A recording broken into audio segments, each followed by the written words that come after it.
My father's laughter echoed through the conference room as he slid the papers across the mahogany table. "Here's your inheritance, Aubrey, our failing company. Your sister Madison gets everything else."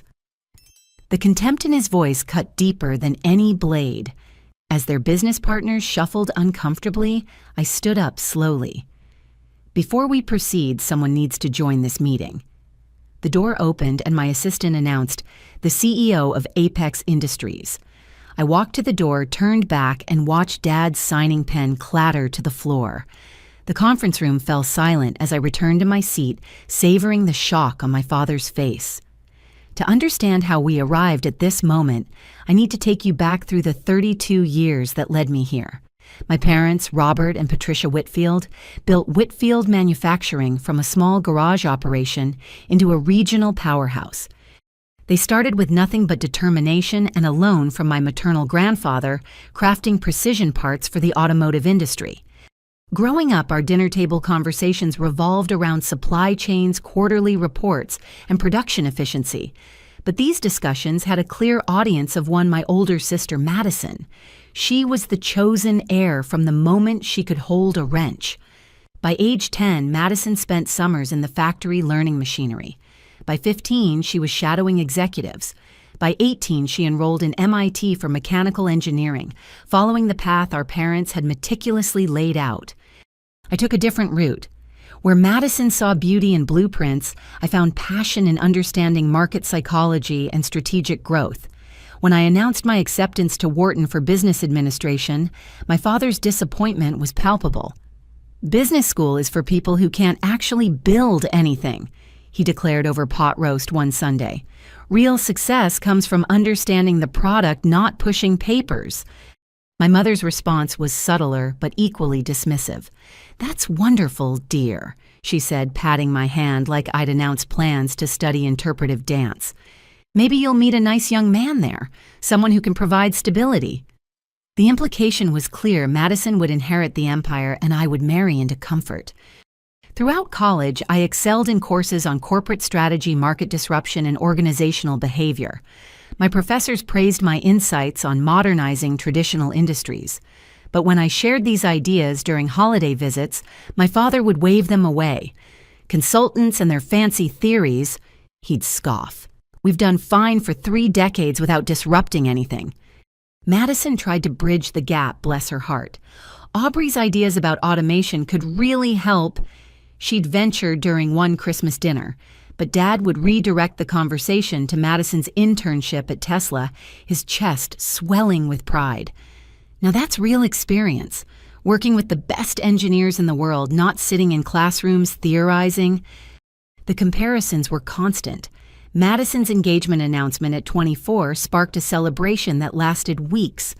When I graduated summa cum laude at 22, I received a card and a reminder that grades don't matter in the real world.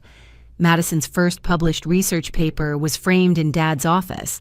My case study on supply chain optimization, which won a national competition, was met with, "Very nice.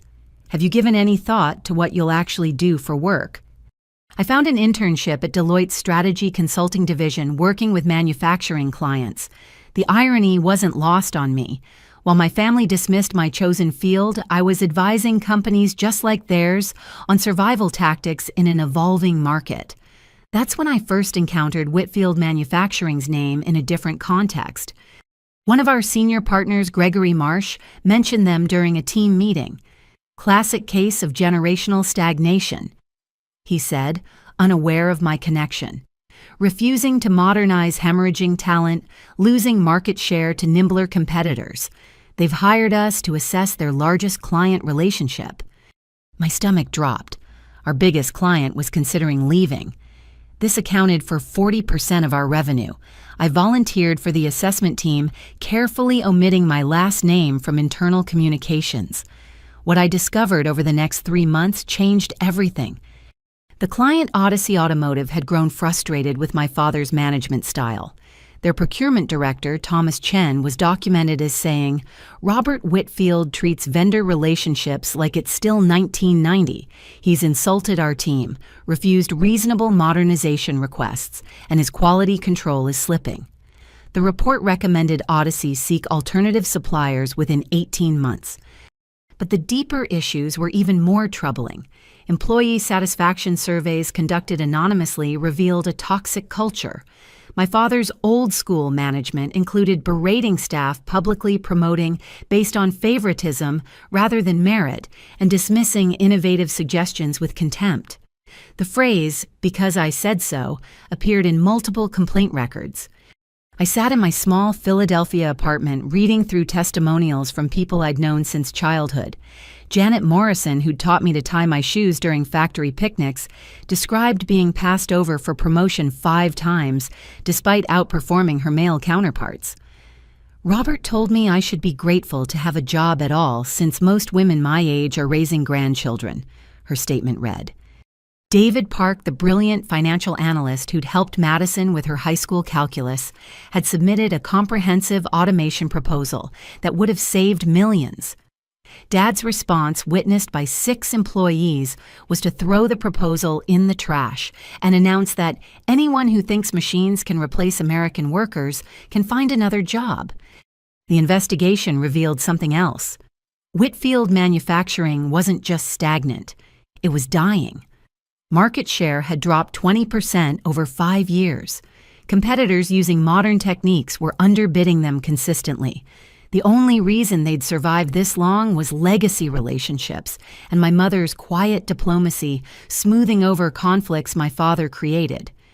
I made copies of everything, my hands shaking.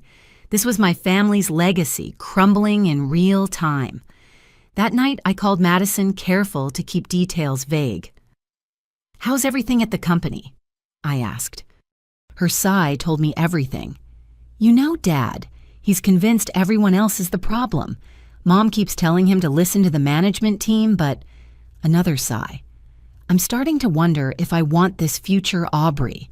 The pressure, the way he treats people. Sometimes I think you made the smart choice." 2 weeks later, Thomas Chen reached out to me directly through LinkedIn.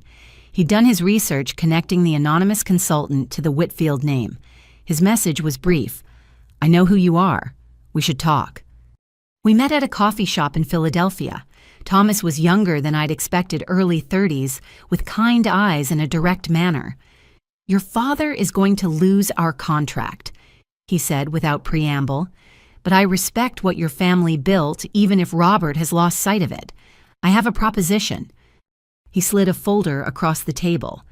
"I've been authorized to invest in alternative suppliers, start a competing firm, take the contract, save the jobs your father is about to destroy." The number on the investment sheet made my breath catch. "Why me?" I asked. Thomas smiled. "Because you understand both worlds, the tradition that built the industry and the innovation needed to save it. And because sometimes the best revenge against those who underestimate you is magnificent success." I stared at the contract that would change everything. The golden child's shadow suddenly didn't feel so dark. It felt like the perfect cover for what I was about to build. The coffee shop buzzed with afternoon energy as I processed Thomas Chen's offer. Students hunched over laptops, business people grabbed quick meetings between calls, and here I sat with the power to upend my family's entire world in a manila folder. Thomas waited patiently, stirring his black coffee, while I read through the investment terms. "This is serious money," I finally said. "Your board approved this." "They approved investing in innovation," Thomas replied. "How that innovation emerges is my call. I've watched your father dismiss every modernization effort we've suggested. Last month, he told our CEO that email was killing American business when we asked for digital inventory tracking." I winced. That sounded exactly like Dad. "But starting a company to compete with my own family? Is it really yours?" Thomas asked gently. "From what I understand, you've been shut out of every major decision. Your insights ignored, your education belittled." He leaned forward. "Aubrey, your father is driving Whitfield manufacturing off a cliff. You can either watch it happen or build something better from its ashes." I requested 48 hours to think. That night, I called Sarah, my roommate from Wharton, who'd become my closest friend. "I need your father's advice," I said. Sarah's dad, Marcus Williams, had built 3 successful companies and now mentored young entrepreneurs. Marcus agreed to meet me that weekend at his home in Connecticut. The train ride gave me time to prepare my pitch, but when I sat in his study surrounded by business books and framed IPO certificates, my carefully rehearsed words vanished. "Someone wants to fund me to compete against my family's business," I blurted out. Marcus studied me over his reading glasses. "And you're conflicted."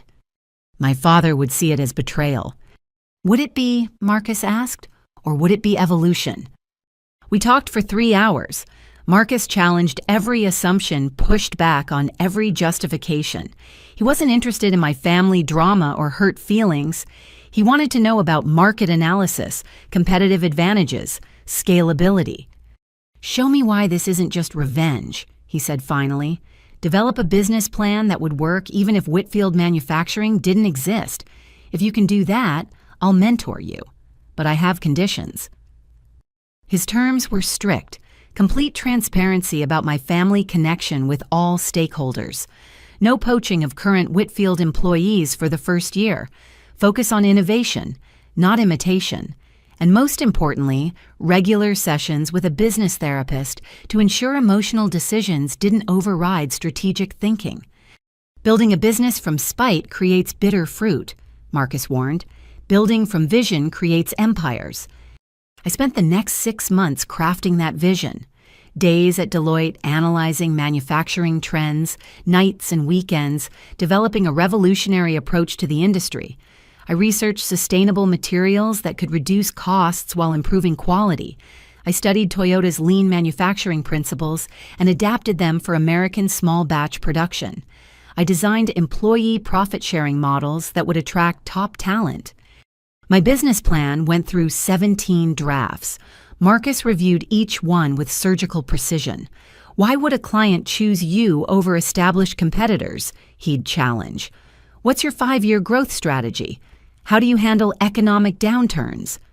Sarah helped with market research, her Harvard MBA network providing invaluable data. We identified gaps in the current market. Manufacturers were either massive and inflexible or small and unreliable. Nobody occupied the sweet spot of medium-scale, highly adaptive, technology-forward production. During this time, I maintained my cover. Sunday dinners with my family became exercises in compartmentalization. I'd listen to Dad rant about disloyal clients and entitled workers, while mentally designing solutions to the problems he refused to acknowledge. One dinner particularly stood out. Madison had suggested implementing a new quality control system she'd learned about at Tesla. Dad's response was swift and cutting. "This isn't Silicon Valley Madison. We make real products for real Americans, not toys for tech billionaires." But Dad, the error rate would drop by. "The error rate is fine." He slammed his fork down. "My father built this company with his bare hands. We don't need fancy systems. We need workers who take pride in their craft." Mom intervened with her practiced diplomacy. "Perhaps we could trial it in one department." "Patricia, not you too."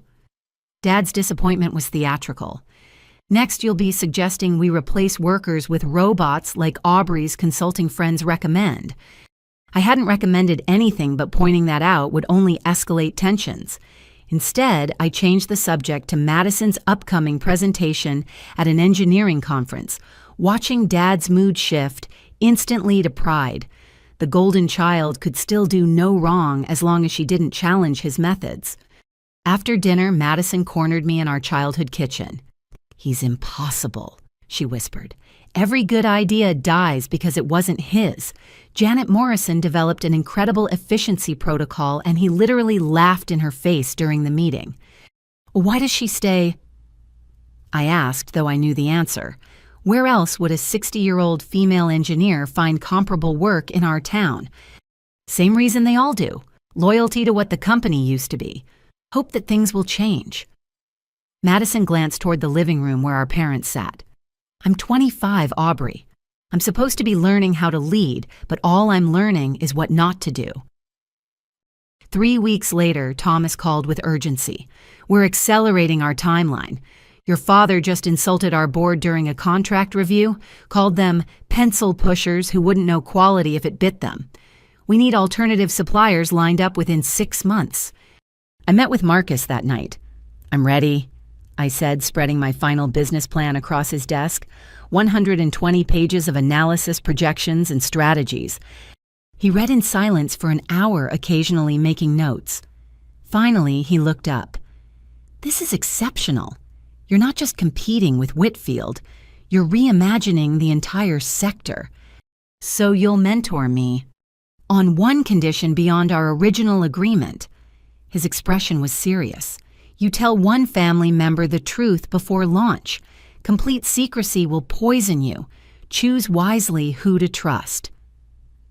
I agreed, though the thought terrified me. Who could I trust with this secret?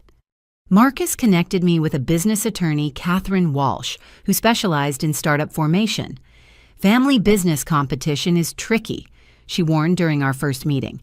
Document everything, keep personal and professional completely separate, and prepare for emotional warfare when the truth emerges. We incorporated Apex Industries in Delaware, choosing the name for its dual meaning, the peak of achievement, and the top predator in any ecosystem.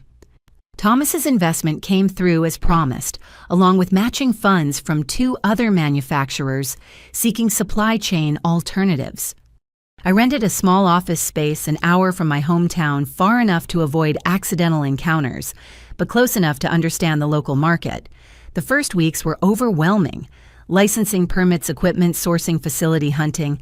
I lived on 4 hours of sleep and instant ramen, telling my family I was working on a major consulting project. Marcus proved invaluable, introducing me to retired executives willing to advise a promising startup. One introduction changed everything. Patricia Nguyen, former COO of a Fortune 500 manufacturer. "You're Robert Whitfield's daughter," she said within minutes of meeting me. My heart stopped, but she continued. "I interviewed there 15 years ago. Your father told me I was too aggressive for a woman and suggested I consider teaching instead. I went on to generate $2 billion in revenue for my actual employer." She smiled. "Tell me about your vision." Patricia became my shadow CEO, teaching me operational excellence while I maintained my Deloitte cover. We found a facility in an industrial park 40 miles from Whitfield Manufacturing, close enough to share suppliers, but far enough to stay off radar. The equipment purchases nearly gave me away. When a used CNC machine dealer mentioned young Whitfield was buying machinery, I had to quickly clarify I was purchasing for a client, not family. The near miss reminded me how small our industry world was. Late nights in the empty facility, I questioned everything. Was I building something valuable or just elaborate revenge? The sound of my footsteps echoed in the vast space, each step a decision taking me further from my family's expectations. One evening, exhausted and covered in dust from equipment installation, I called Sarah. "Am I crazy?" "Probably," she laughed. "But you're also brilliant. And more importantly, you're doing what needs doing. How many people would lose their jobs if Whitfield goes under?" 312, I answered immediately. I'd memorized the employee roster. "Then you're not building a competitor, you're building a lifeboat." The next morning, I stood in my empty factory and made a decision. This wasn't about proving my father wrong anymore. It was about proving that business could be both profitable and ethical, innovative, and inclusive, successful, and sustainable. Thomas visited the facility 2 weeks before our equipment testing. "You've accomplished more in 6 months than most do in years," he observed, watching our newly hired engineers calibrate machines. "We haven't produced anything yet," I reminded him. "You've produced hope," he replied. "That's the hardest thing to manufacture." As we walked through the facility, discussing production timelines and quality metrics, my phone buzzed with a family group text. Madison had gotten engaged to Harrison Sterling, son of a prominent banking family. Mom's excitement filled the screen with emoji-filled congratulations. I typed my own congratulations, wondering if Madison was truly happy or simply fulfilling another expectation. The thought strengthened my resolve. We all deserve the freedom to build our own futures, not just inherit the ones assigned to us. That night, reviewing resumes for production supervisors, I allowed myself a moment of pride. Apex Industries wasn't just a business plan anymore. It was real, with walls and machines, and soon employees depending on its success. The seed of rebellion had taken root. Now it was time to grow it into something magnificent. The first hire at Apex Industries wasn't planned. Janet Morrison appeared at our facility on a rainy Tuesday morning, 3 weeks before our first production run. I found her standing outside the locked entrance professional in her pressed blazer despite the downpour. Mrs. Morrison. My shock was genuine. The veteran engineer who'd been denied promotions at Whitfield for 2 decades stood before me, resume in hand. "Hello, Aubrey. May we talk?" In my sparse office, she sat straight-backed while I fumbled with the coffee maker. "How did you find out?" "Equipment dealers talk," she said simply. "When someone orders the exact machinery to compete with Whitfield, word spreads. Your father mentioned a mystery competitor last week ranting about vultures circling. I did the math." My heart raced. If Janet had figured it out, who else knew? She continued before I could panic. "I'm 61 years old.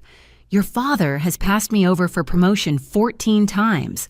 Last month, he promoted a 28-year-old man with 3 years' experience to senior engineer. When I questioned it, Robert said I should be grateful to still have a position at my age. I'm sorry when I said meaning it. You deserved better." "Yes, I did, which is why I'm here." Janet placed her resume on my desk. "I have 35 years of experience, 12 patents and relationships with every quality supplier in the region. More importantly, I have 3 colleagues in similar situations ready to follow if you'll have us." This violated Marcus's mentorship condition about not poaching for a year. But they'd come to me. "I can't match Whitfield's benefits immediately," I warned. Janet laughed, surprising us both. "Aubrey, respect is a benefit your father never offered. When do we start?" Before I could respond, my phone rang. Sarah's name flashed on screen, our code for emergency family contact. "I need to take this." I apologized. "Aubrey." Sarah's voice was breathless. "Madison just called me. She knows about your company and wants to invest. What do I tell her?" The room spun slightly. Madison knew I looked at Janet, who waited patiently, then at the rain streaming down windows. "Tell her to meet me at the old bridge park at 8 tonight, alone." After ending the call, I faced Janet. "If you work here, you need to know I'm building this company to compete directly with my family's business. It will get messy." "It already is messy," Janet replied. "Your father's mismanagement is destroying what your grandparents built. Someone needs to preserve their real legacy quality American manufacturing. I'd rather it be you than some corporate raider." We shook hands, and I gained not just an engineer, but a moral compass for the journey ahead. That evening, Madison waited at the park where we'd played as children, her designer coat incongruous against the weathered picnic table. 18 months of secret company building," she said without preamble. "I'm impressed and hurt in equal measure." "How did you find out?" She pulled out her tablet, showing a detailed analysis. "I'm writing my senior thesis on regional manufacturing competition. Your incorporation documents use shell companies, but the legal structures have your strategic fingerprint all over them. Plus, you've been mysteriously busy with consulting projects that never appear in Deloitte's client roster." My sister had always been brilliant. I'd forgotten she was also observant. "Are you going to tell Dad?" "That depends. Why are you doing this?" I told her everything. The client departures, the toxic culture, the innovative stagnation, Thomas's offer and Marcus's mentorship, my vision for ethical, sustainable manufacturing. Madison listened without interrupting her expression, cycling through surprise, understanding, and something like relief. "I've been suffocating," she admitted when I finished. "Dad treats me like a prize show horse, not a person with ideas. Every suggestion is dismissed unless I pretend it came from him. Do you know what it's like being the chosen one for a future you're not sure you want?" We talked until midnight, sharing frustrations we'd never voiced. Madison revealed her growing relationship with Harrison Sterling was partly escape strategy. His family connections could protect me from Dad's control. Pathetic, right? Using marriage as a business merger. You deserve love, not strategic alliance, I said. So do you. When's the last time you went on a date? I laughed. Between secret company building and family dinners, I've mastered the art of deflecting Mom's matchmaking attempts. Madison grew serious. I want to invest. Not just money. My skills, my ideas, everything Dad won't let me contribute. But it has to stay secret until you're ready. We worked out the details. Madison would funnel investment through her trust fund, structured as educational expenses. She'd provide technical consulting on her thesis research while maintaining her role at Whitfield. I'm not abandoning the family company, she clarified, but maybe having alternatives will force Dad to evolve. Over the following months, Madison became my secret weapon. Her Tesla internship provided cutting-edge automation insights. Her MIT network connected us with brilliant young engineers tired of corporate bureaucracy. Most valuable was her inside knowledge of Whitfield's weaknesses. Dad just lost another supplier contract. She'd text during family dinners, or new client complain about delivery delays. They're considering alternatives. Meanwhile, Janet Morrison transformed our production floor. She recruited David Park, the dismissed financial analyst, who implemented cost controls that reduced expenses by 30% without sacrificing quality. His profit-sharing proposals mocked at Whitfield became cornerstone of our culture. The third key hire was Maria Santos Whitfield's former head of quality control, who'd resigned after Dad blamed her for defects caused by his outdated equipment. He announced in front of the entire floor that diversity hires were ruining American manufacturing, she told me during her interview. I have a master's from Northwestern and 15 years of excellence, but to him, I'm just a quota. Maria revolutionized our quality systems, implementing AI-driven inspections that caught defects human eyes missed. Our error rate dropped to near zero, while production speed increased. Building Apex while maintaining my double life required exhausting logistics. I'd leave family dinners claiming client emergencies, then drive to the facility for night shifts. My Deloitte colleagues believed I was managing a demanding consulting project. My family thought work was consuming my life. You're getting thin, Mom observed during one Sunday dinner. All this travel can't be healthy. Leave her alone, Dad interjected. At least she's working not expecting handouts like her generation typically does. Madison caught my eye, suppressing an eye roll. If only he knew his handout generation daughter was building an empire on superior ethics and innovation. The closest call came during Thanksgiving preparation. Mom asked me to collect documents from Dad's home office for tax purposes. Searching for the filing cabinet key, I found a folder marked Competition Analysis. My heart stopped. Inside were printouts about Apex Industries, including incorporation records I thought we'd hidden. But Dad's handwritten notes revealed his blind spot. Another venture capital play. Will fail within a year, like all tech startups. No threat to established players. He discovered us and dismissed us simultaneously. I photographed the documents' useful intelligence for our strategy. Dad's arrogance would be his downfall. Harrison Sterling entering our family orbit added another layer of complexity. The banking heir was handsome, charming, and clearly smitten with Madison. But something felt off during family dinners where he attended. Your father speaks highly of Whitfield's financial stability, Harrison mentioned one evening. Sterling Bank would be interested in partnership opportunities. Dad practically glowed. Finally, someone who recognizes solid American business. Not like these fly-by-night startups thinking they can disrupt established industry. I choked on my wine while Madison kicked me under the table. Harrison's attention intensified when Dad mentioned Madison's trust fund and future inheritance. The calculation in his eyes was subtle but unmistakable. Be careful, I warned Madison later. He's seeing dollar signs, not you. I know, she admitted sadly. But Dad's so happy about the connection. And honestly, if I'm going to be married for business reasons, at least Harrison's attractive and doesn't mansplain engineering to me. Her resignation broke my heart. You could work with me full time. Leave Whitfield, live your own life. Not yet. Someone needs to monitor things from inside. Besides, imagine Dad's reaction if both daughters abandoned ship.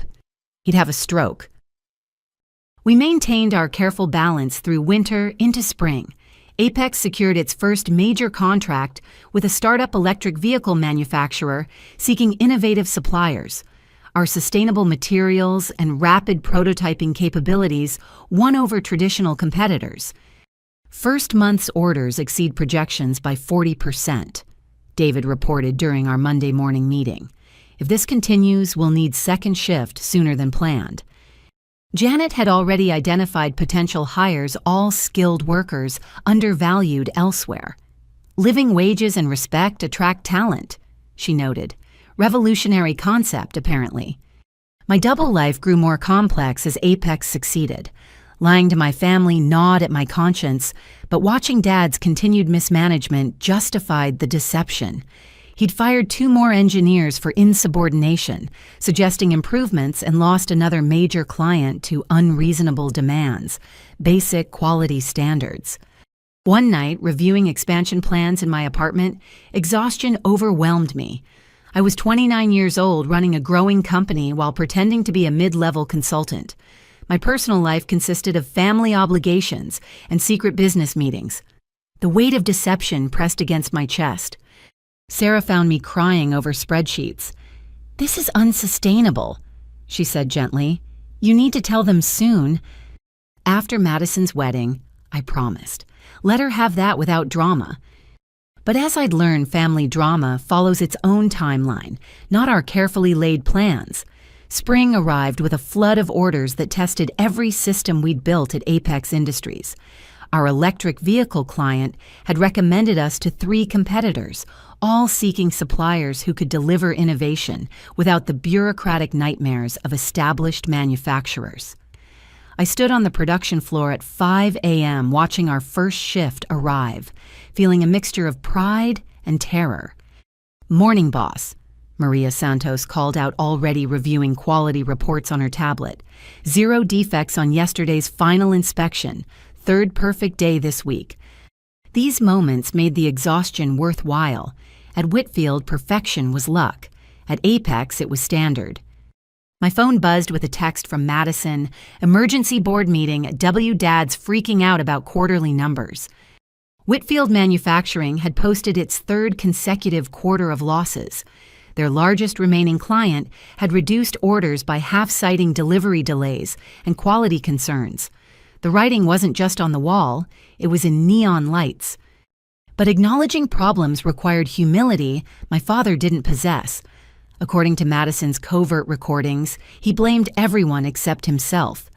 Lazy workers, disloyal clients, unfair competition, government regulations, and his favorite scapegoat, millennial entitlement. He actually said the problem is workers wanting weekends off. Madison reported during our weekly secret meeting at a diner 2 towns over. Janet Morrison's replacement quit after 2 weeks because Dad screamed at him for suggesting preventive maintenance schedules. I pushed pancakes around my plate, appetite gone. "How's Mom handling it?" Denial wrapped in designer clothes. She's redecorating the house again, talking about hosting Madison's engagement party like we're not hemorrhaging money. Madison paused. "Actually, about that, I need to tell you something about Harrison." Her voice carried a weight that made me look up. "What's wrong?" "His family's bank has been buying Whitfield's debt, quietly through subsidiaries. Harrison let slip after too much wine that once we're married, Sterling Bank plans to help restructure the company." She laughed bitterly. "I'm not just a strategic marriage. I'm a hostile takeover wrapped in wedding dress." The calculation was breathtaking. Marry the heir gain. Inside access, dismantle the company for parts. "Madison, you can't—" "I know, but if I call it off, Dad loses the Sterling connection he's counting on for survival."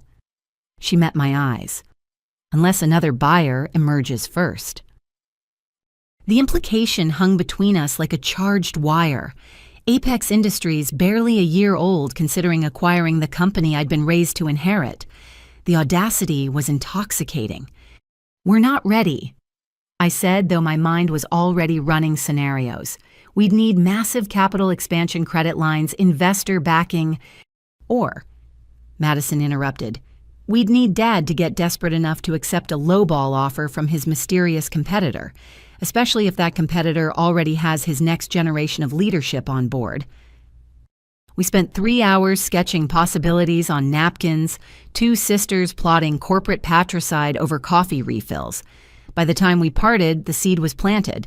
Apex Industries wouldn't just compete with Whitfield Manufacturing, we'd save it from itself.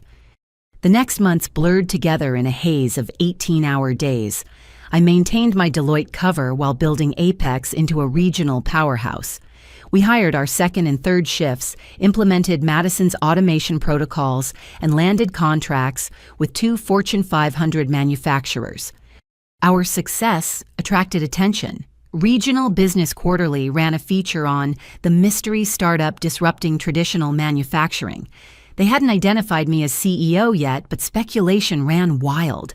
Some theorized we were a Silicon Valley transplant. Others suspected foreign investment. Nobody guessed the truth: the failure's daughter was eating their lunch. The irony of attending family dinners while secretly dismantling their monopoly grew sharper. Dad would rant about Apex Industries, while I nodded sympathetically, filing away his fears for strategic use. They're stealing our clients with unsustainable pricing, he declared one Sunday, carving roast like he was stabbing enemies. Probably burning venture capital. They'll fold within 2 years. Maybe they're just more efficient, Madison suggested innocently. Dad's knife paused mid-slice. More efficient than 3 decades of experience, than the company that built this industry locally. His face reddened. This is what happens when people prioritize technology over relationships.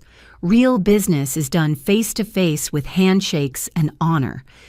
Is that why Thompson Industries dropped us? Madison pressed. Because of honor. The silence stretched taut.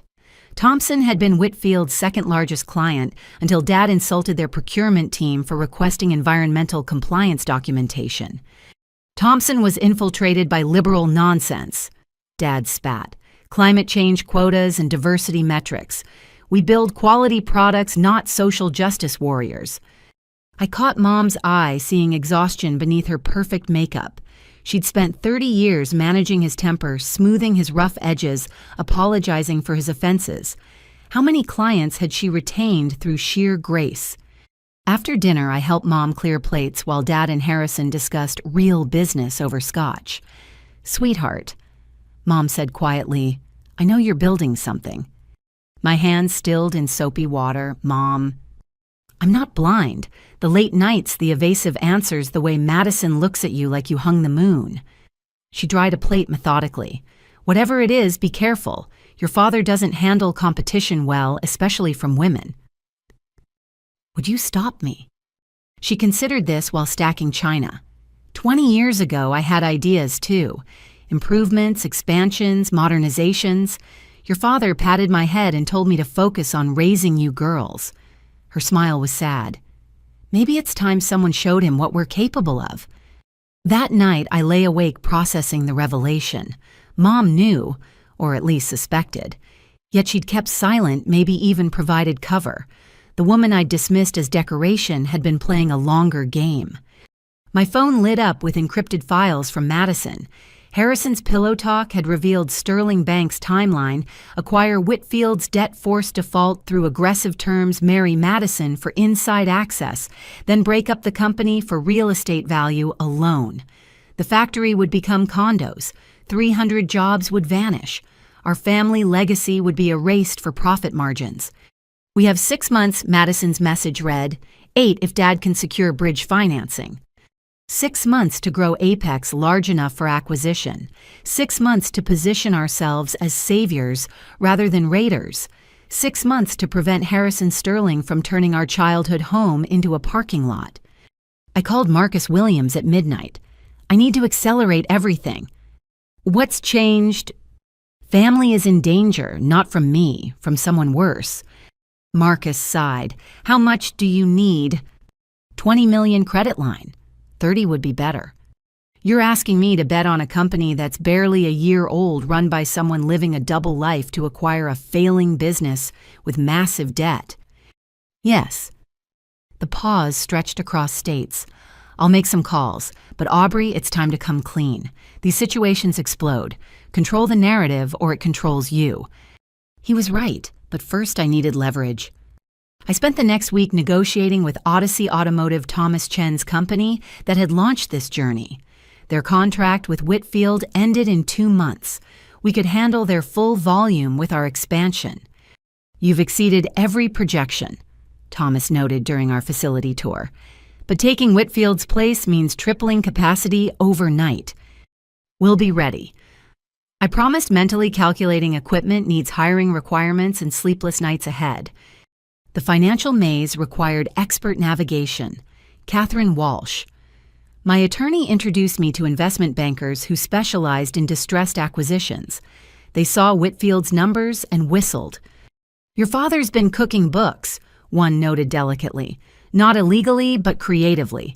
Real debt is 40% higher than reported. Each revelation felt like uncovering rot in childhood floorboards. How long had Dad been hiding the decay? How much had Mom seen while staying silent? The Sterling situation grew more urgent when Harrison formally proposed to Madison. She called me crying from a restaurant bathroom. He did it in front of his parents and mine. Public pressure.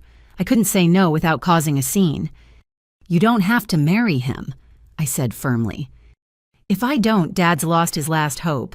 Harrison's already hinting about family investments after the wedding. She sniffled. I'm 26 years old and being sold for parts. Not on my watch, I promised. That weekend, I made a decision that would accelerate everything. During Saturday dinner at an upscale steakhouse, Harrison held court about Sterling Bank's regional dominance, while Madison smiled like a hostage. Dad glowed with proximity to power. Mom drank more wine than usual. When Harrison stepped away for a call, I seized my moment. Did you know Sterling Bank has been buying your debt, Dad? His fork paused. What are you talking about?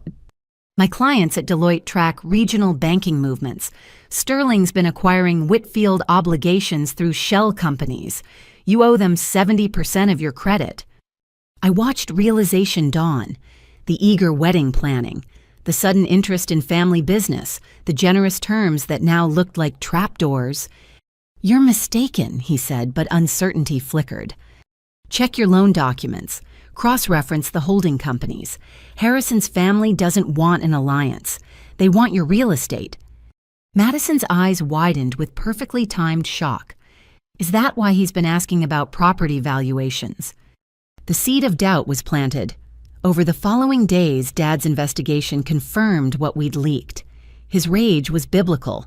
Phone calls to lawyers, bankers, anyone who'd listen. But Sterling had played within legal bounds. The only escape was finding another buyer before they called in the debt, which is when Apex Industries made our formal offer. Madison's wedding day arrived with the kind of perfection money could buy and authenticity couldn't touch. I stood in the bridal suite at the Sterling family's country club, watching makeup artists transform my sister into a vision of resigned beauty. Her smile never reached her eyes. You can still walk away, I whispered while the photographer adjusted lights. With what? Madison laughed humorlessly. Dad signed personal guarantees on those Sterling loans. If I humiliate Harrison publicly, his family will destroy ours financially. The trap was elegant in its cruelty. Over the past 3 months, Sterling Bank had accelerated their takeover timeline, calling in small portions of debt just to demonstrate power. Each payment drained Whitfield's reserves, forcing Dad to accept bridge financing with increasingly predatory terms. 5 more minutes, ladies, Mom chirped with artificial brightness, her third mimosa barely touched. She'd been medicating with champagne in denial since breakfast. I squeezed Madison's hand. Trust me, something will happen. What happened exceeded even my desperate hope. The ceremony unfolded like a glossy magazine spread. 200 guests filled the garden spring flowers, framing an altar that cost more than most cars. Harrison waited with the satisfaction of a collector acquiring a rare piece. His parents flanked him like generals overseeing conquest. I walked down the aisle, first maid of honor in lavender silk, scanning the crowd. Thomas Chen sat with other business associates. Janet Morrison had somehow received an invitation, her expression carefully neutral. Marcus Williams occupied a back row, having arrived as my +1 to celebrate my dear friend's wedding. Madison emerged on Dad's arm, and I saw the moment he realized his defeat. This wasn't a father giving away his daughter. It was a businessman surrendering assets. The awareness flickered across his face before pride reasserted itself. The ceremony proceeded with scripted precision until the officiant reached the vows. Harrison spoke first, his promises focusing oddly on partnership, mutual benefit, and combined resources. It sounded more like a merger announcement than a marriage. Then Madison's turn came. She looked at the card with her prepared vows, then slowly tore it in half. The sound of ripping paper echoed across silent gardens. "I need to be honest," Madison began, her voice growing stronger with each word. "Harrison, you're intelligent, ambitious, and from a powerful family. Any woman would be fortunate to align with sterling resources." Harrison's smile wavered. His mother leaned forward. "But that's exactly the problem," Madison continued. "This isn't a marriage. It's a hostile takeover disguised in white lace. Your family has systematically acquired my father's company debt, and this wedding is just the final signature on an acquisition document." Gasps rippled through the congregation. Dad shot to his feet. "Madison, what are you doing?" "Something I should have done months ago." She turned to face the assembled crowd. "Harrison told me last night, after too much celebration, exactly what happens after our honeymoon. Whitfield Manufacturing gets broken up for parts. 300 people lose their jobs. Our family legacy becomes a tax write-off." "These are private business matters," Harrison's father stood, voice commanding. "Not appropriate for what honesty?" Madison laughed, actually laughed, while tears streamed down her face. "You want to know what else isn't appropriate? Harrison's prenup includes a fidelity clause that only applies to me. Apparently, sterling men have traditional privileges in marriage." The revelation landed like a grenade. Mothers pulled daughters closer. Fathers shifted uncomfortably. Harrison's carefully composed mask cracked. "Madison, you're emotional." He reached for her arm. "Let's discuss this privately." She stepped back, bouquet dropping. "No, we're done discussing privately. Done with handshake deals that crush families. Done pretending business justifies cruelty." She looked directly at her father. "And I'm done being sold to save a company you've already destroyed through arrogance." The silence that followed could have suffocated elephants. Then from the back row, slow clapping started. Marcus Williams stood, his applause echoing. Janet Morrison joined, then Thomas Chen.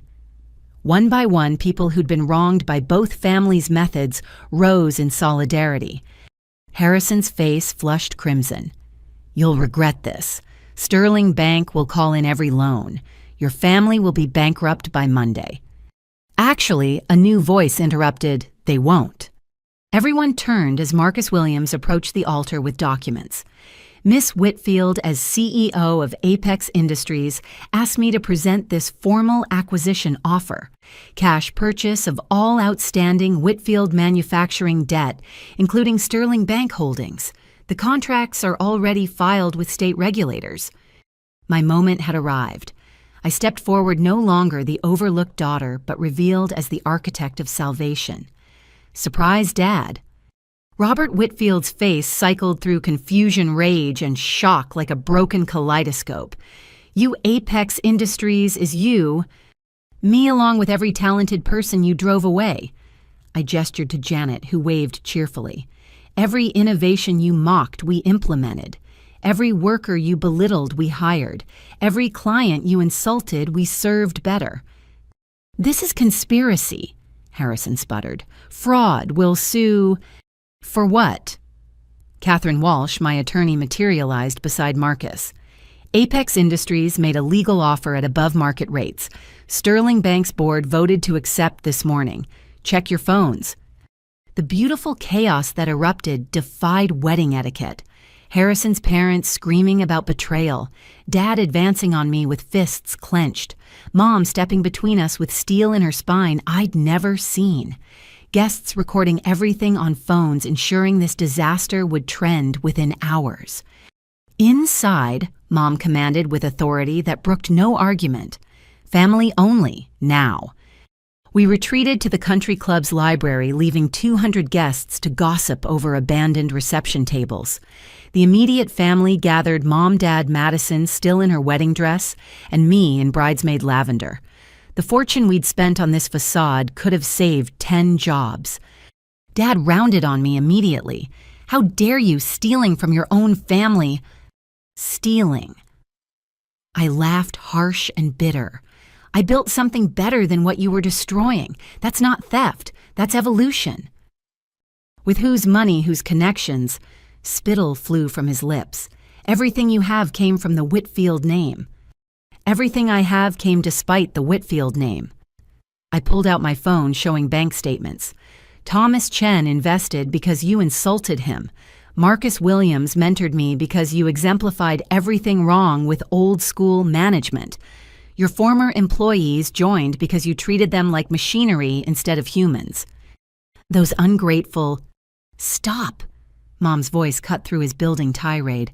"Robert, sit down and shut up for once in your life." We all froze.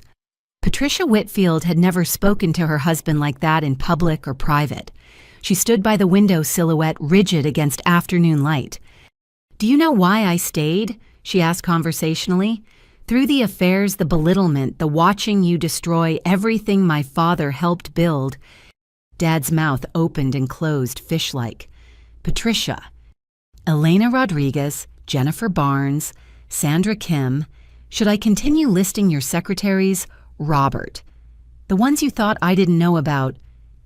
Each name landed like a slap. Madison grabbed my hand, both of us reeling from Mom's revelations. "I stayed because divorce would have given you sole control of Whitfield Manufacturing. The prenup your lawyer insisted on backfired spectacularly. As your wife, I maintained joint ownership. As your ex-wife, I'd have nothing." Mom turned from the window. "So I documented everything, every affair, every embezzled dollar, every fraudulent report to investors." She produced a leather portfolio from her purse, thick with papers and flash drives. 15 years of evidence. I was waiting for the right moment to act. Aubrey just provided it. The ground beneath our family shifted tectonically. This wasn't just business implosion. This was decades of deception unraveling in real time. "You knew," Madison's voice came out strangled. "This whole time, I knew protected you both as best I could and planned." Mom's composure never wavered. "Did you think the company survived this long on your father's leadership? I've been managing shadow operations for a decade, smoothing over his disasters, retaining clients. He insulted paying off mistresses who might sue." She handed the portfolio to me. "Your acquisition of Whitfield Manufacturing has my full support as majority shareholder. I formally request you also acquire this evidence of criminal misconduct." Dad lunged for the portfolio. I'd never seen him move so fast or desperately. Marcus and I pulled him back while he screamed about betrayal, about ungrateful women, about conspiracies to emasculate him. "Is that what you think this is?" Mom asked with genuine curiosity. "An attack on your masculinity? Robert, you destroyed our company through ego and ignorance. Your daughters succeeded through intelligence and innovation. The only conspiracy here is yours against competence." The truth of it broke something in him. Robert Whitfield, titan of traditional industry, crumpled into a chair. For the first time in my life, I saw my father cry. Not tears of manipulation or rage, but genuine collapse of a worldview built on foundations of sand. Madison knelt beside him, still in her wedding dress, the daughter he'd groomed for greatness. "Dad, it's not too late. Apex can save Whitfield. The jobs, the legacy, everything you claim to care about. But you have to let go of control." "Let go." He looked between us with bewilderment. To my failures, the daughter too stupid for engineering and the wife too weak to leave. Even broken, he couldn't resist cruelty. It made what came next easier. I opened my laptop showing prepared documents. Option 1. Apex Industries acquires Whitfield Manufacturing as a subsidiary. You retire with dignity, a golden parachute, and no criminal prosecution. Option 2. We let Sterling Bank's original plan proceed. You lose everything, and Mom's evidence goes to federal prosecutors. That's blackmail, he whispered. That's business, Mom corrected. The kind you taught us through negative example. Madison stood shedding her veil like outgrown skin. I'm done being your show pony, Dad. Done living the life you scripted. Apex Industries has offered me Chief Technology Officer. I'm accepting. The betrayals compounded like interest. His golden child choosing the usurper. His submissive wife revealing steel beneath silk. His failed daughter holding his future in manicured hands. You'll destroy everything I built, he said flatly. No, I corrected gently. We'll save what you built and transform what you broke. Whitfield Manufacturing will survive. Your methods won't. The meeting continued for 3 more hours, lawyers arriving to formalize what family had fractured. By sunset, papers were signed. Apex Industries owned Whitfield Manufacturing. Dad retained a ceremonial title and financial security in exchange for complete operational removal. As we prepared to leave, Mom pulled Madison and me aside. I'm proud of you both. You did what I couldn't, fought back with grace instead of bitterness. What will you do now? Madison asked. Mom smiled, looking younger than she had in years. First divorce papers, then I think I'll travel. See what the world offers women who refuse to shrink themselves. She kissed our foreheads. You've given me freedom. Let me give you advice. Don't let success make you cruel. Power corrupts even the wronged. We left the country club separately. Madison drove away in her wedding dress, heading to my apartment instead of a honeymoon. I departed with Marcus and Catherine new documents making me owner of my childhood torment. Mom took her own car portfolio of evidence tucked safely away. Dad remained in the library surrounded by the wreckage of empire and ego. Harrison Sterling had fled with his parents, their takeover dreams, as dead as the wedding that birthed them. 200 guests had dispersed with enough gossip to fuel county social circles for decades. The betrayal was complete. The question now, could we build something worthy from the wreckage? The videos hit social media before we even left the country club parking lot. Bride exposes corporate conspiracy at own wedding, trending within hours. By morning, Madison's teardown of Harrison Sterling had 3 million views and climbing. Our family's spectacular implosion became everyone's entertainment. Madison hadn't left my apartment in 4 days. She sat curled on my couch, still wearing her engagement ring, like a reminder of narrow escape. His lawyers are demanding return of all gifts, she said, scrolling through legal threats. Apparently, humiliation voids generosity. Catherine will handle them, I assured her, delivering coffee and confidence in equal measure.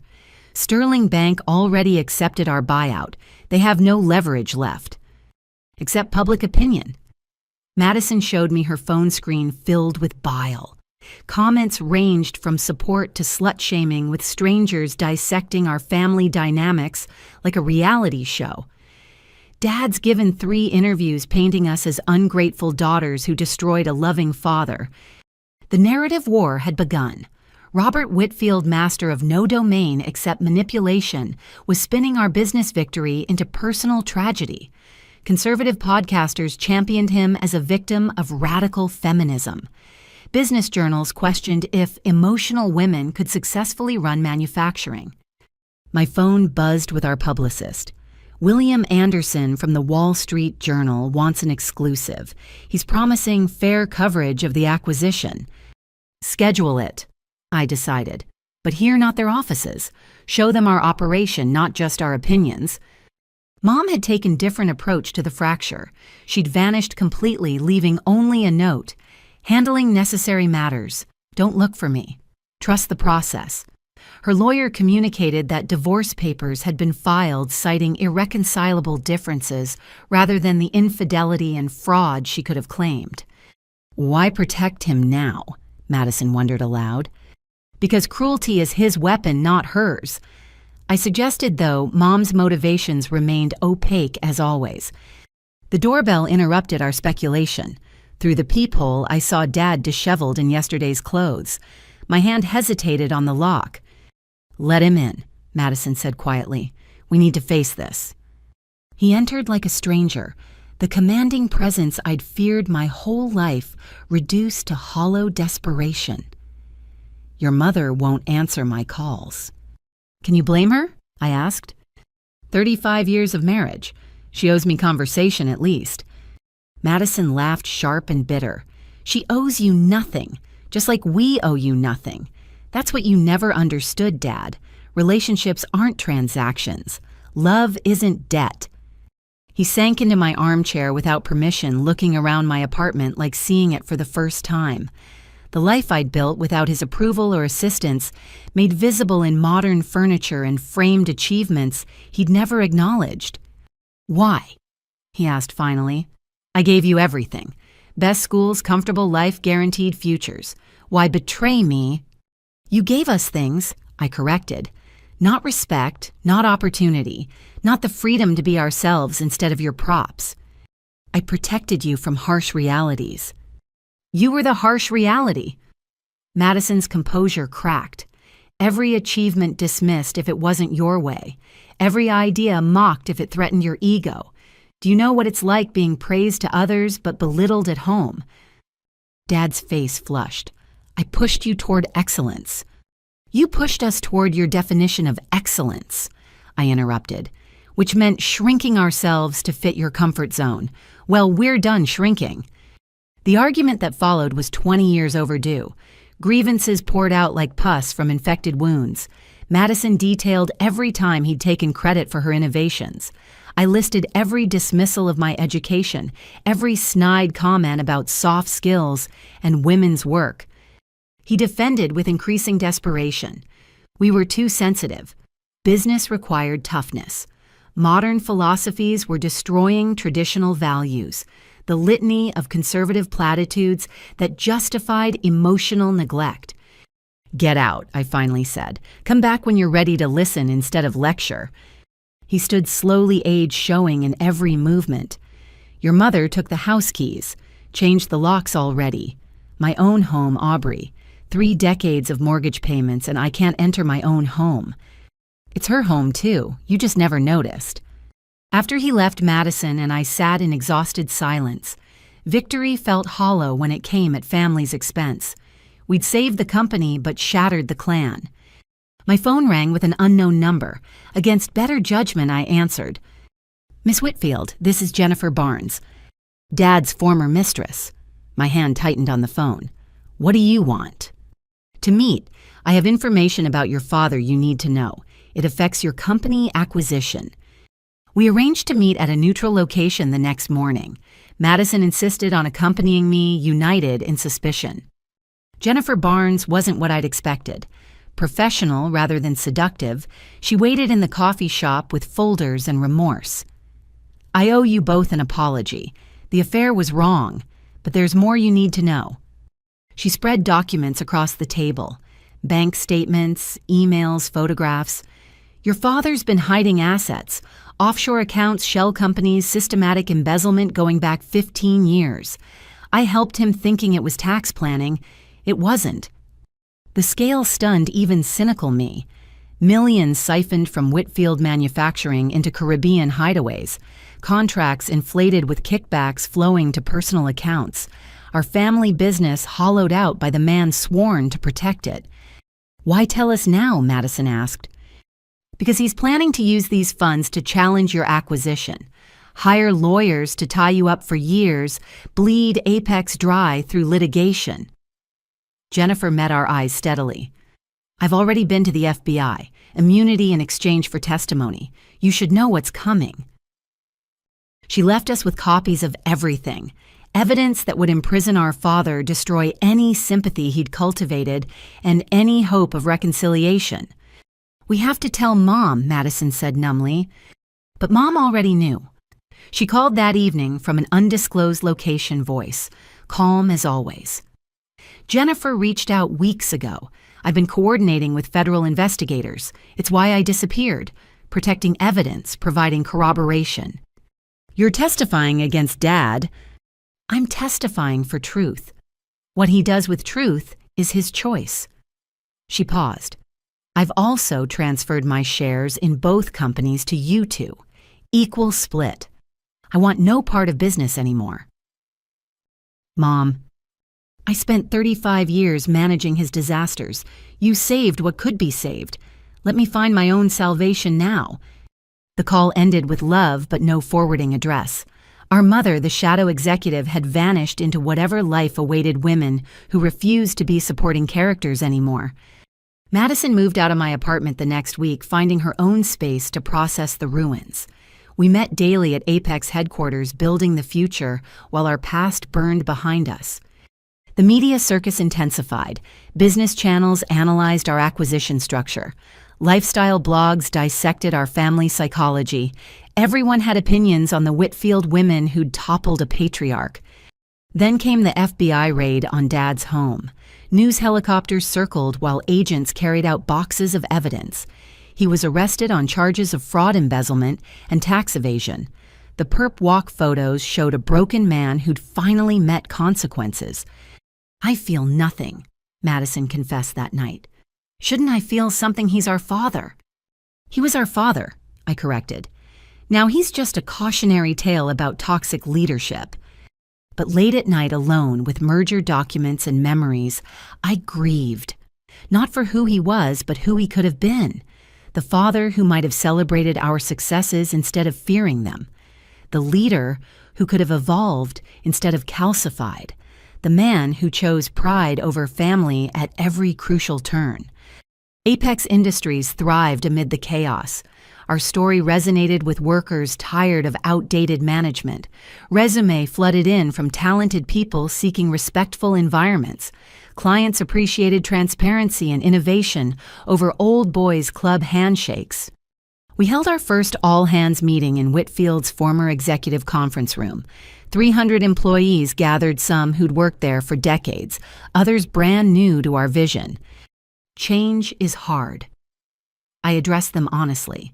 Watching leadership fail is harder. But together we're proving that business can be both profitable and principled. That strength doesn't require cruelty. That the future belongs to those who adapt rather than those who attack. Madison presented our technology roadmap innovations Dad had stifled, now given resources to flourish. Janet Morrison announced our new mentorship program, ensuring knowledge transfer between generations. David Park detailed profit-sharing plans that would make every worker an owner. The applause was genuine hope, replacing fear in halls that had known too much of both. Later, cleaning out Dad's former office, I found a photo from my college graduation. He stood between Madison and me, proud smile masking the disappointment he'd voiced privately. We looked happy. We looked like a family. I kept the photo not from nostalgia, but as reminder. Success built on others' destruction was still destruction. We had to be better than what we'd replaced. Madison found me there staring at frozen memories. Any regrets? Every day, but not about the outcome, about the necessity. She hugged me sisters who'd survived different versions of the same war. We did what needed doing. Now we do what needs building. Outside, the office window shifts changed with orderly precision.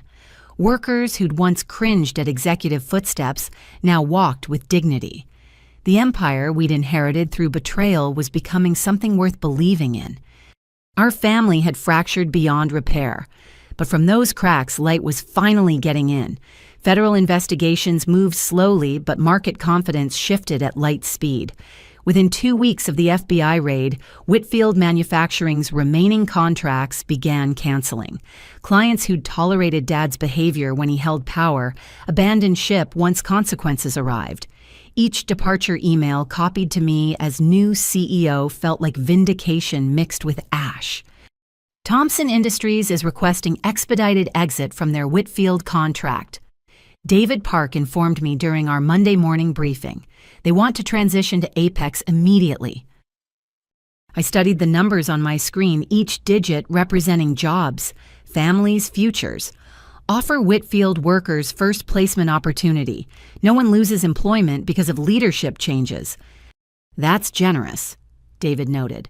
Some of these people enabled your father for years.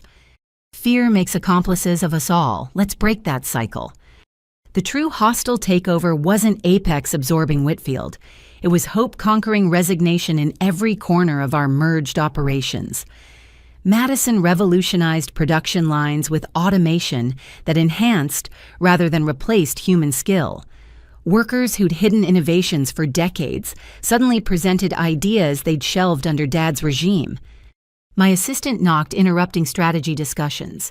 There's a woman insisting she speak with you, says her name is Sandra Kim. The name from Mom's litany of Dad's affairs. My stomach tightened. Send her in. Sandra Kim entered with dignified composure, a woman in her 50s carrying herself like someone who'd survived wars. She sat without invitation, studying me with unsettling familiarity. You have Patricia's eyes, but Robert's ambition, she observed. Dangerous combination. If you're here about past indiscretions, I'm here about present dangers. She placed a tablet on my desk, financial documents displayed. Your father didn't just steal from Whitfield. He's been building a shadow company for 5 years. Shell corporations layered through Panama, funded by embezzled money waiting to compete once his non-compete expires. I scrolled through incorporation documents, equipment purchases, client cultivation. Even facing federal charges, Dad was planning resurrection. Why show me this? Sandra smiled sadly. Because 23 years ago, I believed his promises about leaving your mother. Built my life around a future that existed only in his words. When I finally recognized the manipulation, I started documenting everything. Consider this my apology to the family I helped betray. You were manipulated too, I said carefully. Manipulation requires willing blindness. I saw what I wanted until reality became undeniable. She stood to leave. Your father recruits through charisma and discards through cruelty. Don't let him rebuild. The employees he'll hurt next deserve better. After she left, I shared the intelligence with our legal team. Catherine Walsh whistled appreciatively. He's been busy. These shell companies are sophisticated, technically legal until he violates the non-compete. Then we make sure he can't. I turned to Madison. Every innovation we implement, patent it. Every client relationship, lock it down. Every potential employee, recruit them first. Scorched earth, Madison asked. Preventive care. We're not destroying, we're protecting. The strategy required delicate execution. We couldn't appear vindictive while defending against someone intent on corporate vengeance. Public sympathy still partially sided with the betrayed father narrative conservative media pushed. That changed when Jennifer Barnes's full testimony leaked. Not through us, we suspected Dad's own lawyers hoping to discredit her before trial. Instead, the detailed accounts of systematic fraud, the casualness with which he'd stolen from employees' pension funds, the jokes about stupid investors trusting him, it shattered any remaining reputation. The most damaging revelation was personal. Jennifer had recorded conversations where Dad discussed his family with contempt that shocked even hardened investigators. Madison was his show pony, too stupid to think independently. I was the failed investment useful only for marrying well. Mom was his decorative necessity, too weak to leave. Madison heard the recordings in Catherine's office, professional composure crumbling, as Dad's voice dismissed her achievements as lucky genetics, not real intelligence. I held her while she sobbed years of seeking approval from someone incapable of giving it finally computing. He never saw us, she whispered. We were just props in his performance. Now we're the directors, I reminded her, and his show is canceled. The recordings shifted public opinion decisively. Employees who'd remained neutral came forward with their own stories. The janitor Dad had fired for suggesting energy-efficient lighting. The accountant terminated for maternity leave. The sales manager demoted for refusing to golf at whites-only clubs. Each testimony built our case for transformation. Apex Industries wasn't just acquiring a company, we were liberating a workforce. Marcus Williams visited during this transition, touring our integrated facilities with approval. You've exceeded every projection, but success brings new dangers. Hostile takeovers attract hostile responses. His warning proved prophetic. The next morning, protesters surrounded our headquarters. Signs reading, "Family values under attack" and "Daughters destroy dynasty" blocked entrances. Conservative activists, funded by sources we could guess, performed outrage for cameras. "Let them exhaust themselves," I instructed security. "Document everything but don't engage. Their theater needs audience participation." Madison took a different approach. She ordered pizza delivered to the protesters, attaching notes. "You're fighting for family values. So are we. Every employee here has a family to feed. Join us in protecting them." Half the protesters abandoned their posts for lunch. The gesture's simple humanity undermined their narrative better than any corporate statement. But Dad wasn't finished. From federal custody awaiting trial, he orchestrated media appearances through his lawyer. The story shifted again, mental breakdown caused by ungrateful family, temporary lapses in judgment, while building American success. He presented medical evaluations suggesting stress-induced decision-making impairment. "He's angling for reduced sentences," Catherine explained, painting himself as victim of circumstances. Then we create new circumstances. I convened our communications team. Every positive change at Whitfield, publicize it. Every job saved, every innovation implemented, every life improved. Show what competent leadership accomplishes. The campaign was subtle but effective. Local news covered our apprenticeship programs, placing veterans in manufacturing careers. Business journals highlighted our sustainable practices, reducing costs and environmental impact. Employee testimonials emphasized respect and opportunity, replacing fear and stagnation. Mom emerged from her strategic absence to add her voice.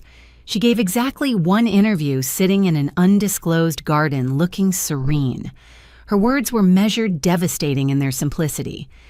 "I enabled Robert's behavior through silence. That was wrong. My daughters ended that silence through action. That was right. Apex Industries represents the values Whitfield Manufacturing was founded on but lost. I'm proud of what they're building from what he broke." She refused follow-up questions, disappearing again into her new life. But her blessing carried weight with fence-sitters who'd known our family's public facade. The true victory came from unexpected sources.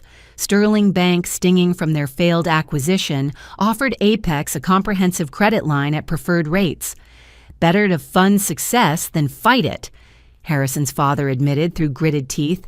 His son had fled to European offices, the wedding humiliation following him across oceans.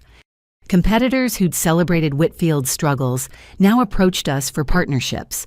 Our transparent practices and ethical standards attracted business from companies tired of old-school opacity. What started as family drama evolved into industry transformation. Yet challenges persisted. Dad's shadow company continued recruiting quietly, targeting employees, bitter about change. Some Whitfield veterans resented new leadership, especially female leadership, despite improved conditions. Integration hiccups created temporary inefficiencies that critics magnified. Growing pains. Marcus counseled during one particularly difficult week. "Revolution is messy. Evolution takes time. You're attempting both simultaneously." I stood in Dad's former office, my office now watching second shift arrive. These workers trusted us with their livelihoods based on promises of better. The weight of that responsibility made acquisition feel less like victory and more like beginning. Madison joined me holding production reports showing record efficiency. "We're actually doing it," she marveled. "Building something better." We're trying, I corrected. Success isn't a destination. It's daily decisions to be better than yesterday. Outside, the protesters had long dispersed their funding, apparently exhausted. In their place, food trucks gathered to serve shift changes, small businesses thriving on our success. The ecosystem was healing, adapting to new leadership that fed rather than consumed. But in federal holding, a bitter man plotted comeback. The hostile takeover was complete, but the war for Whitfield's soul had only begun. The emergency board meeting was called for a Tuesday that would reshape everything. October rain-hammered conference room windows as Whitfield Manufacturing's directors assembled their faces reflecting the storm inside. I sat in the gallery's back row, officially there as family support, while secretly documenting every moment as Apex Industries' CEO. Board Chairman William Hartley gavelled the session to order with funeral solemnity. "We're here to address the company's critical situation. Robert, the floor is yours." Dad stood slowly orange jumpsuit replaced by the designer suit his lawyer had fought to allow. Federal custody had aged him 10 years and 2 months, but his arrogance remained untouched. He'd prepared a presentation blaming everyone except himself. Whitfield Manufacturing faces challenges. He began clicking through slides, showing declining revenues. But these are external forces, millennial competitors using venture capital to undercut honest pricing, disloyal clients prioritizing trendy metrics over proven quality, workers corrupted by entitlement culture. "Excuse me," Director Sarah Chen interrupted. "Did you just blame workers for the embezzlement charges you're facing?" Dad's jaw tightened. "Those charges are misunderstandings. Complex financial structures interpreted by prosecutors who don't understand business." "I understand business," Sarah continued calmly. "I also understand fraud, which is why I've asked our CFO to present actual numbers, not this fiction." David Park entered my secret weapon, now Whitfield's truth teller. His presentation demolished Dad's narrative with surgical precision. The real revenue losses stemmed from client departures over quality failures. The workforce issues traced to toxic management. The financial complexity was simple theft. Furthermore, David clicked to a new slide. "I've discovered systematic falsification of board reports going back 7 years. You've been lying to directors while looting the company." Board members erupted in crosstalk. Some had suspected irregularities but lacked proof. Others felt betrayed by someone they'd trusted. Dad tried interrupting, shouting about conspiracies and jealousy, but facts are stubborn things. Then William Hartley stood commanding silence through presence alone.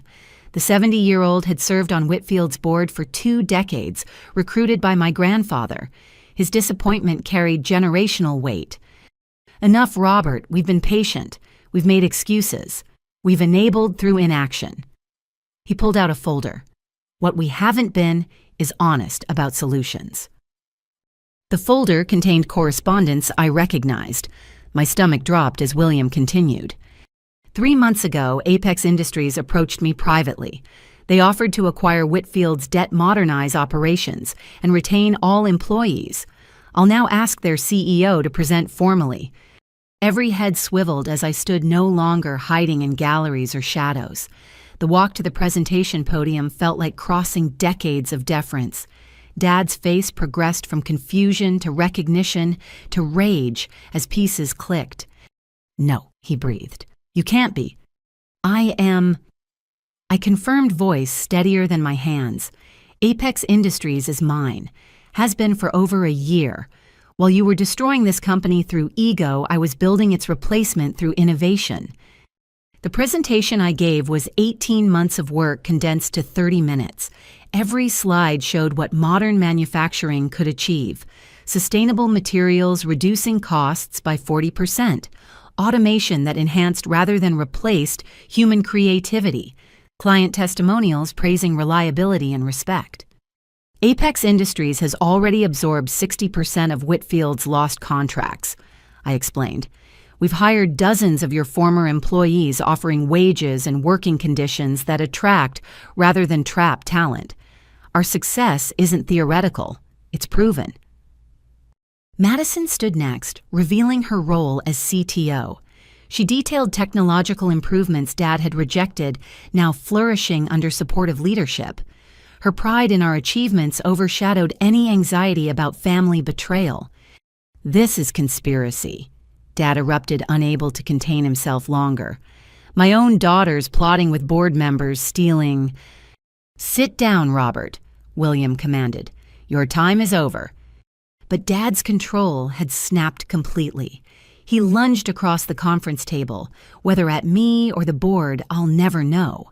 Security intervened federal marshals, restraining him as threats poured out. He'd destroy us all, sue everyone into bankruptcy, burn down facilities before letting ungrateful women run them. The spectacle was being live-streamed by a junior board member who'd secretly activated his phone. Within minutes, Robert Whitfield's complete meltdown went viral. The careful image he'd cultivated for decades shattered in real time. After marshals removed him, the room settled into shocked silence. Directors who'd known my father for decades struggled to process the transformation from leader to liability. "I believe," William said carefully, "we have a motion to consider. Apex Industries has offered to acquire Whitfield Manufacturing entirely. Given current circumstances, I move for immediate vote." The discussion that followed was surprisingly brief. Some directors questioned my experience. Others worried about family dynamics affecting operations. But when alternatives were weighed, bankruptcy, liquidation, or Sterling Bank's circling vultures, the choice became clear. All in favor. 11 hands raised, 2 abstentions from directors too close to my father for comfort, 1 opposition from his longtime golf partner who stormed out rather than witness the coup's completion. Motion carries. Congratulations, Miss Whitfield. Apex Industries now owns Whitfield Manufacturing. I signed papers with hands that barely trembled, officially taking control of the company I'd been raised to admire and learn to pity. Madison hugged me as board members offered cautious congratulations. But the masks hadn't finished falling. William asked everyone except family to leave, then revealed another folder. "Your mother asked me to give you this once the acquisition completed." Inside were documents that recontextualized everything. Mom hadn't just owned 51% through the prenup. She'd been acquiring shares quietly for years, using inheritance from her father that Dad never knew existed. Patricia controlled 73% by the end, William explained. She could have taken over any time but knew Robert would destroy everything out of spite. So she waited, documenting his crimes while letting him hang himself. She knew I was building Apex. She suspected. "Your mother sees more than she reveals. When you approached me, she confirmed her support but asked, I keep her involvement secret." He smiled sadly. "Patricia Whitfield is the most patient strategist I've ever encountered. She planned this ending before you graduated college. The weight of generational manipulation felt overwhelming. Mom had spent decades positioning pieces using even her daughters as unwitting pawns in longer games. The comfortable narrative of oppressed wife taking delayed revenge crumbled into something more complex. Madison voiced what I was thinking. Were we ever more than chess pieces to either parent? William considered carefully. Your mother loved you enough to ensure you'd have choices. Your father loved himself too much to let you make them. Draw your own conclusions about which is true parenting. We left the boardroom as owners of our birthright and prisoners of our history. Outside media had gathered, drawn by the live-streamed meltdown. Questions flew about family betrayal, female leadership, and corporate coups. I gave only one statement. Apex Industries is committed to preserving American manufacturing through innovation, integrity, and inclusion. Whitfield employees have nothing to fear from this transition except outdated management practices. Thank you. That evening, I stood in Whitfield's executive office, my office now in 2 companies, reading congratulations mixed with condemnations. Business leaders praised the smooth acquisition. Conservative commentators decried the destruction of traditional values. Employees sent cautious messages of hope tinged with uncertainty. Madison found me there clutching her own burden of messages. Harrison's family is spinning this as validation. If Whitfield women betray family, Sterling Bank was right to attempt takeover. Let them spin, we have work to do. But she wasn't finished. One of Dad's shell companies made an offer to Jensen Properties, the industrial complex next to our main facility. If he gets it, he can establish competing operations literally next door. I pulled up property records confirming the threat. How much is he offering? 20% above market, using funds we can't trace yet. Even facing federal charges, Dad was maneuvering. The masks had fallen, but the face underneath was still fighting. This war wasn't over. It had barely begun. My phone buzzed with a text from an unknown number. The message was simple. Congratulations on the acquisition. We should talk about your father's hidden assets. Patricia. Mom had finally surfaced. Whatever game she'd been playing was entering its next phase. I showed Madison the message, both of us realizing the full implications. She's not done, Madison whispered. Neither are we, I replied. We'd removed the masks. Now we had to face what lived beneath them. Mom's chosen meeting location spoke volumes, the abandoned Whitfield family cabin where we'd spent summers before success, poisoned simplicity. I drove 3 hours through November, Frost Madison beside me, both of us silent with anticipation. The woman who'd orchestrated our lives from shadows was finally ready to emerge.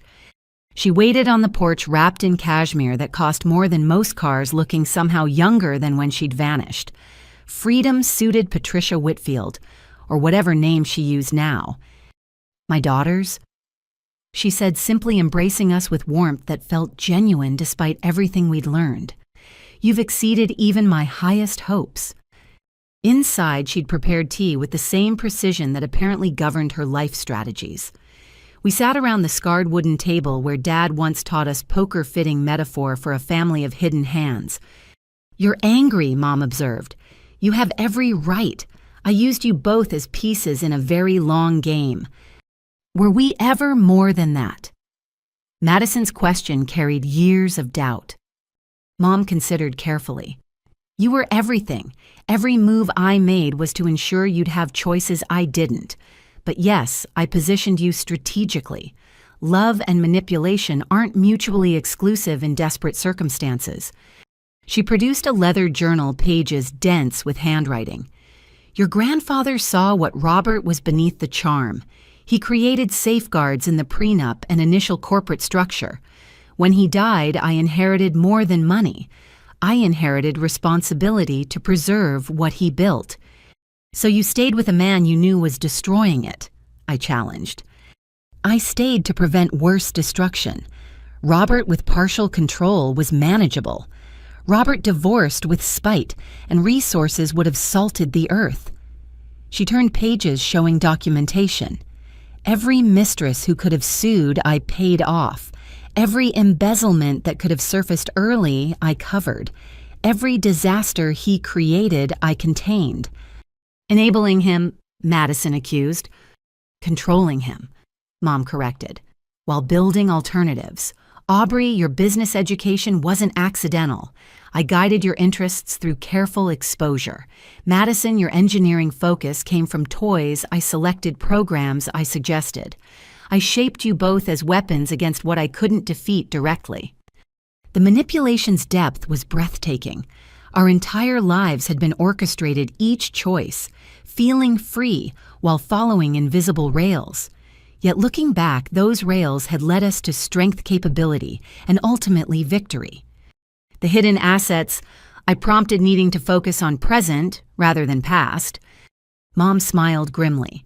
Robert thinks he's clever with offshore accounts and shell companies. He learned those tricks from me. I've been documenting every transfer for 15 years. She handed us flash drives. Complete records. Account numbers, passwords, transaction histories, everything prosecutors need to freeze his resources. Why not give this to authorities directly? Madison asked. Because you need leverage for what's coming. Robert won't accept defeat. He'll use these funds to destroy what you've built unless you strike first. Mom stood moving to windows overlooking the frozen lake. Jensen Properties is already his. The contracts were signed through proxies yesterday. My heart sank. Dad would establish competing operations next door, poaching employees and clients through proximity and spite. Even from federal custody, he was fighting. There's more, Mom continued. He's reaching out to former employees you didn't hire, promising them executive positions in his new venture, feeding their resentment about female leadership, building an army of the dismissed. We'll compete on merit, I insisted. Our practices against his practices include arson, Mom interrupted quietly. I found communications between Robert and some very dangerous people. If he can't win legitimately, he'll ensure you lose through other means. The cabin fell silent except for wind against windows. Our business victory suddenly felt fragile against someone willing to burn everything rather than lose. What do you suggest? Madison asked our mother, the master strategist. Preemptive strike. Use the asset information to freeze his accounts before he can fund operations. File civil suits that will take years to resolve. Tie up Jensen Properties in legal challenges. She turned from the window. Destroy him completely before he destroys you. Become him to beat him. I stood abruptly. No, that's not who we are. It's who you need to be to survive. It's who you needed to be, I countered. 30 years of playing his games by his rules. We're writing new rules. Madison joined me. We'll handle Dad's threats legally, ethically, transparently. If he commits crimes, we'll report them. If he competes fairly, we'll outperform him, but we won't become poison to fight poison. Mom studied us with an expression I couldn't read. Pride, disappointment, concern. You're naive if you think goodness defeats corruption. We're hopeful that excellence defeats mediocrity, I replied, and that employees given respect and opportunity won't follow someone offering only revenge and familiarity. The conversation continued through afternoon into evening. Mom shared intelligence she'd gathered, some useful, some terrifying. Dad's prison communications with former associates who blamed us for his downfall. The conservative fundraising building around his cause. The narrative war positioning him as victim of feminist destruction. You can't fight narrative with nobility, Mom warned. Public opinion shapes reality more than truth does. Then we'll shape better narratives, Madison declared. Every success story from Whitfield employees, every innovation improving lives, every community benefit from ethical business. We'll drown his victimhood in our victories. As darkness fell, Mom made dinner with the same precision she'd applied to destroying her husband. We ate in complicated silence, 3 women bound by blood and betrayal, trying to find connection beyond conspiracy.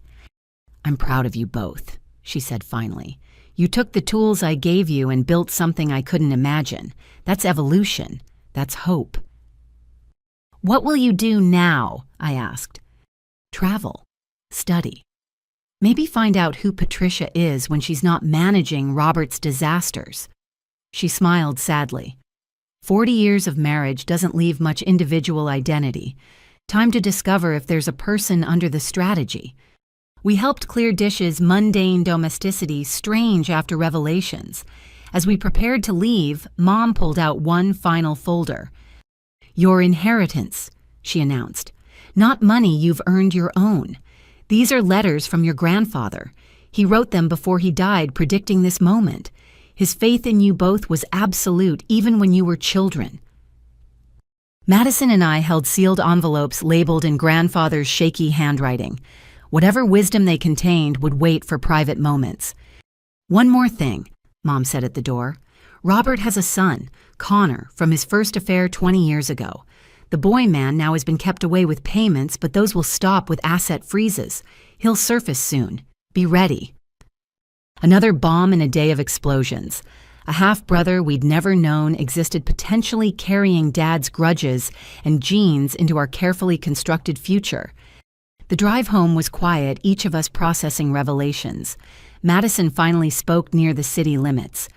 Do you think we can really build something clean from foundations this poisoned? We have to try, I said. Otherwise, what was the point of any of it?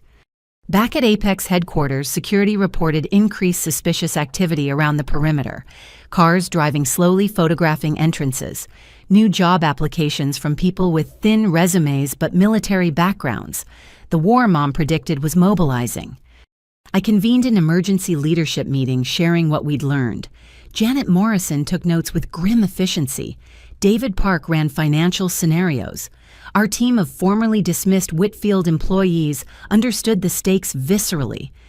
He wants to recreate the old Whitfield, Janet observed. The one where people like us knew our place. We can't let that happen. We won't, I promised. But we fight with our values, not his. Security increases legal preparations, and most importantly, continued excellence. Every day we succeed ethically proves his methods obsolete.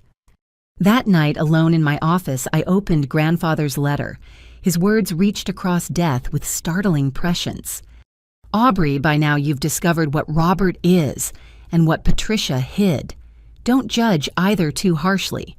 Weak men often mask fear with cruelty.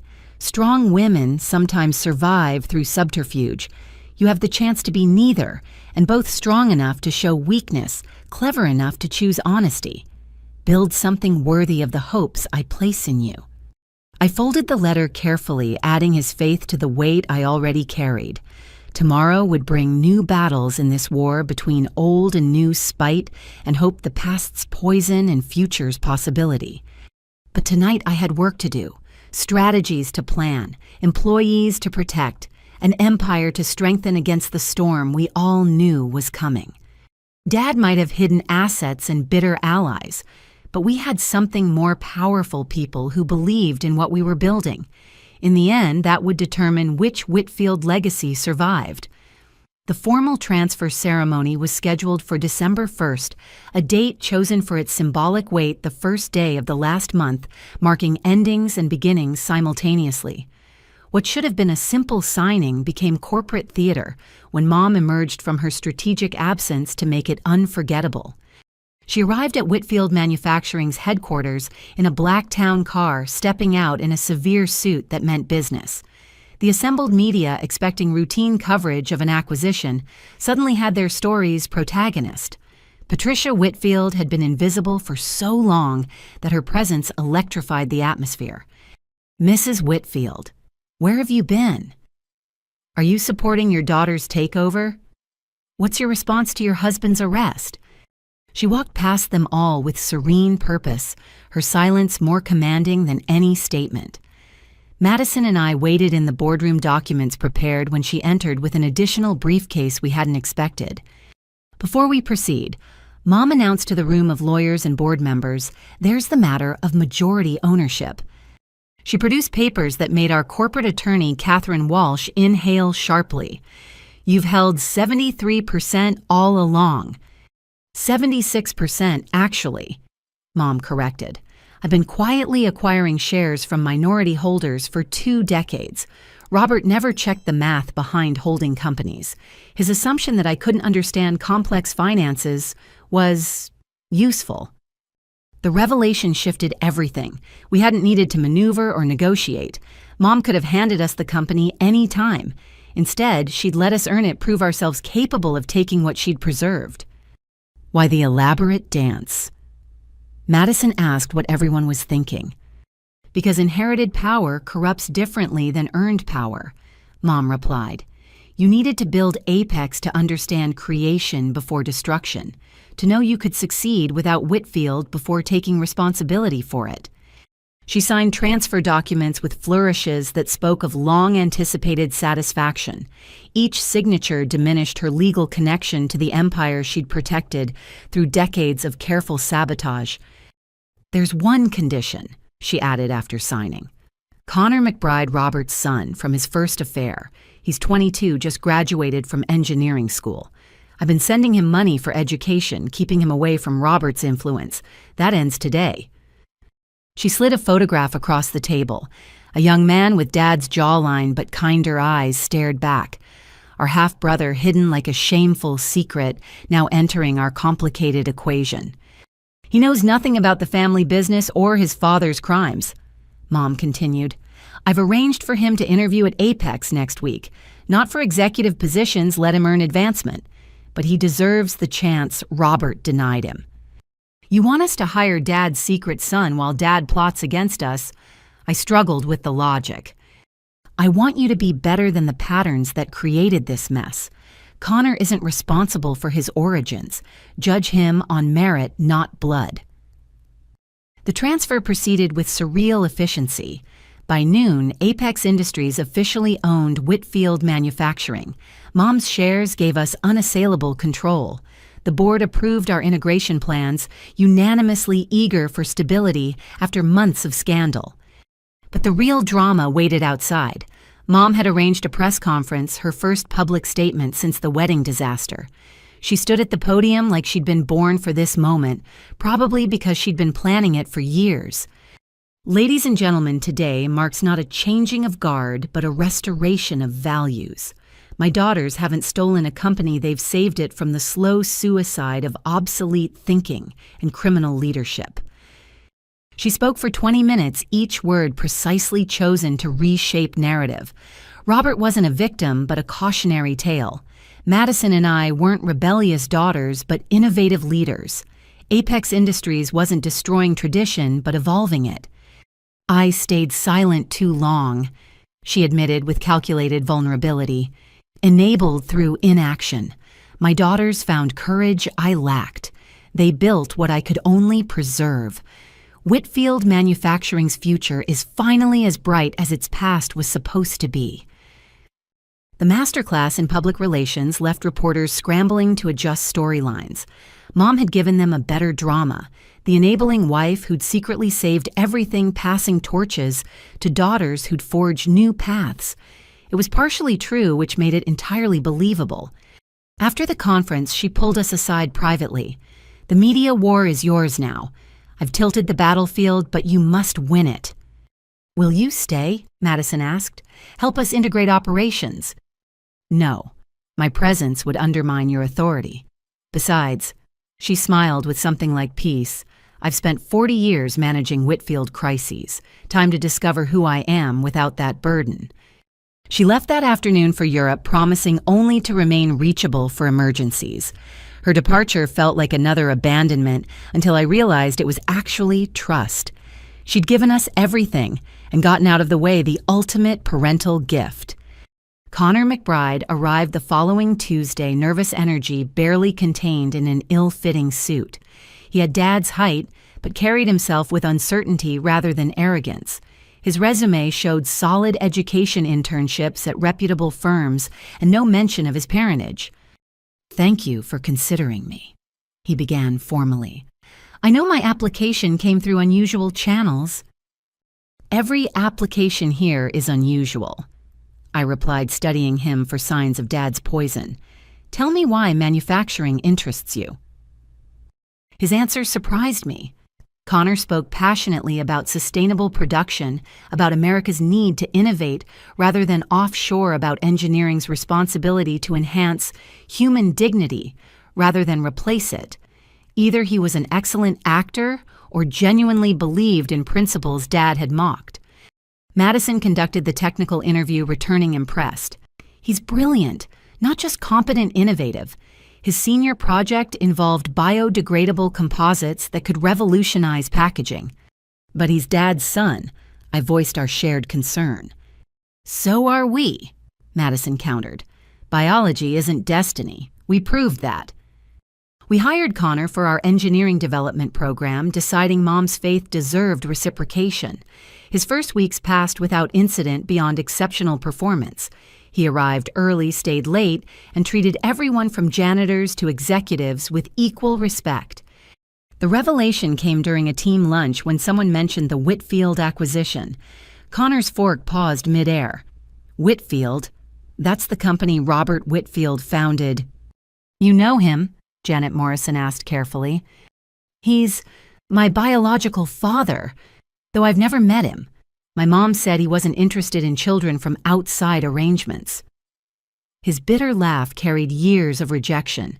I used to research him obsessively, trying to understand why I wasn't worth knowing. Finally realized the fault was his, not mine. The table fell silent until I spoke.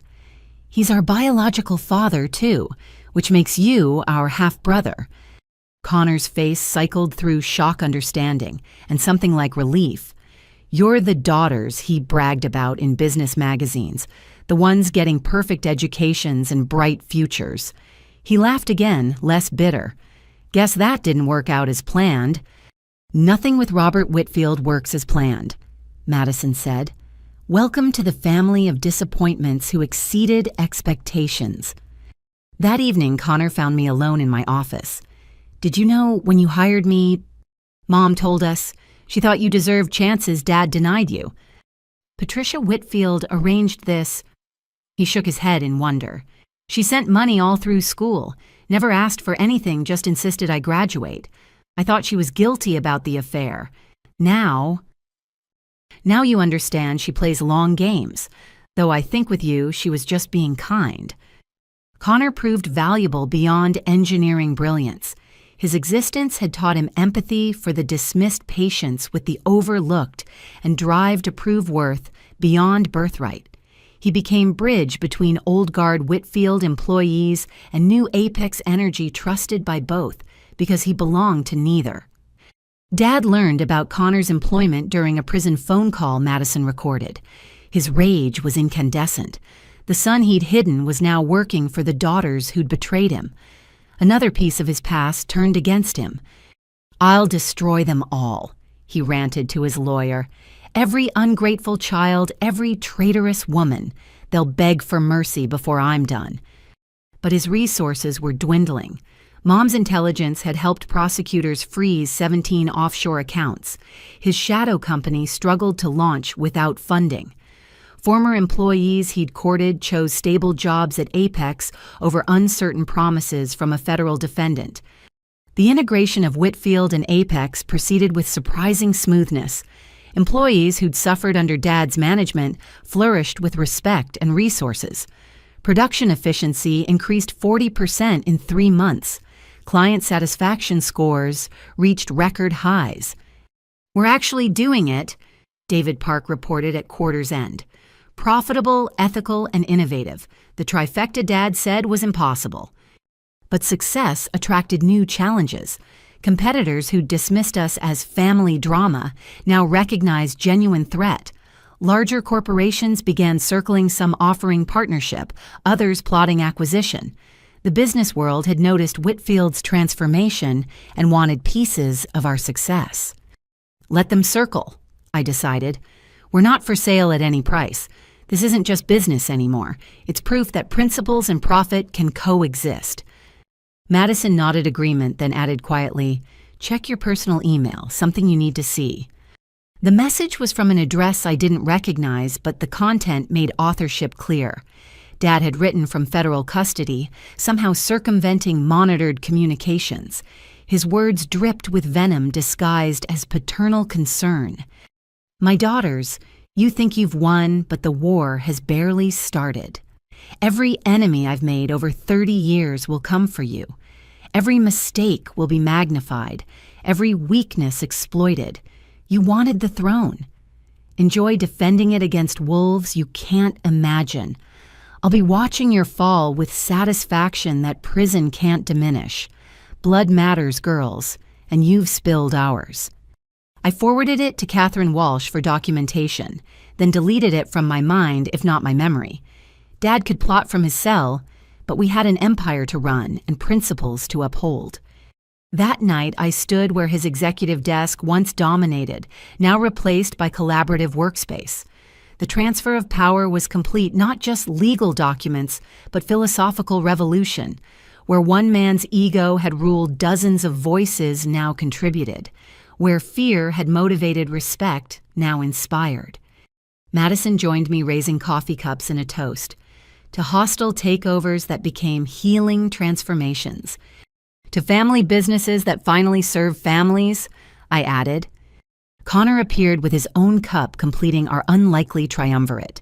To disappointing fathers by succeeding wildly. We drank to that 3 products of Robert Whitfield's carelessness, who'd chosen creation over his destruction. The empire he'd built on others' backs now stood on its own.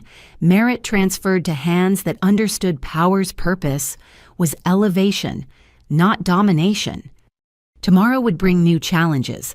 Dad's threats weren't entirely empty. Business sharks did circle.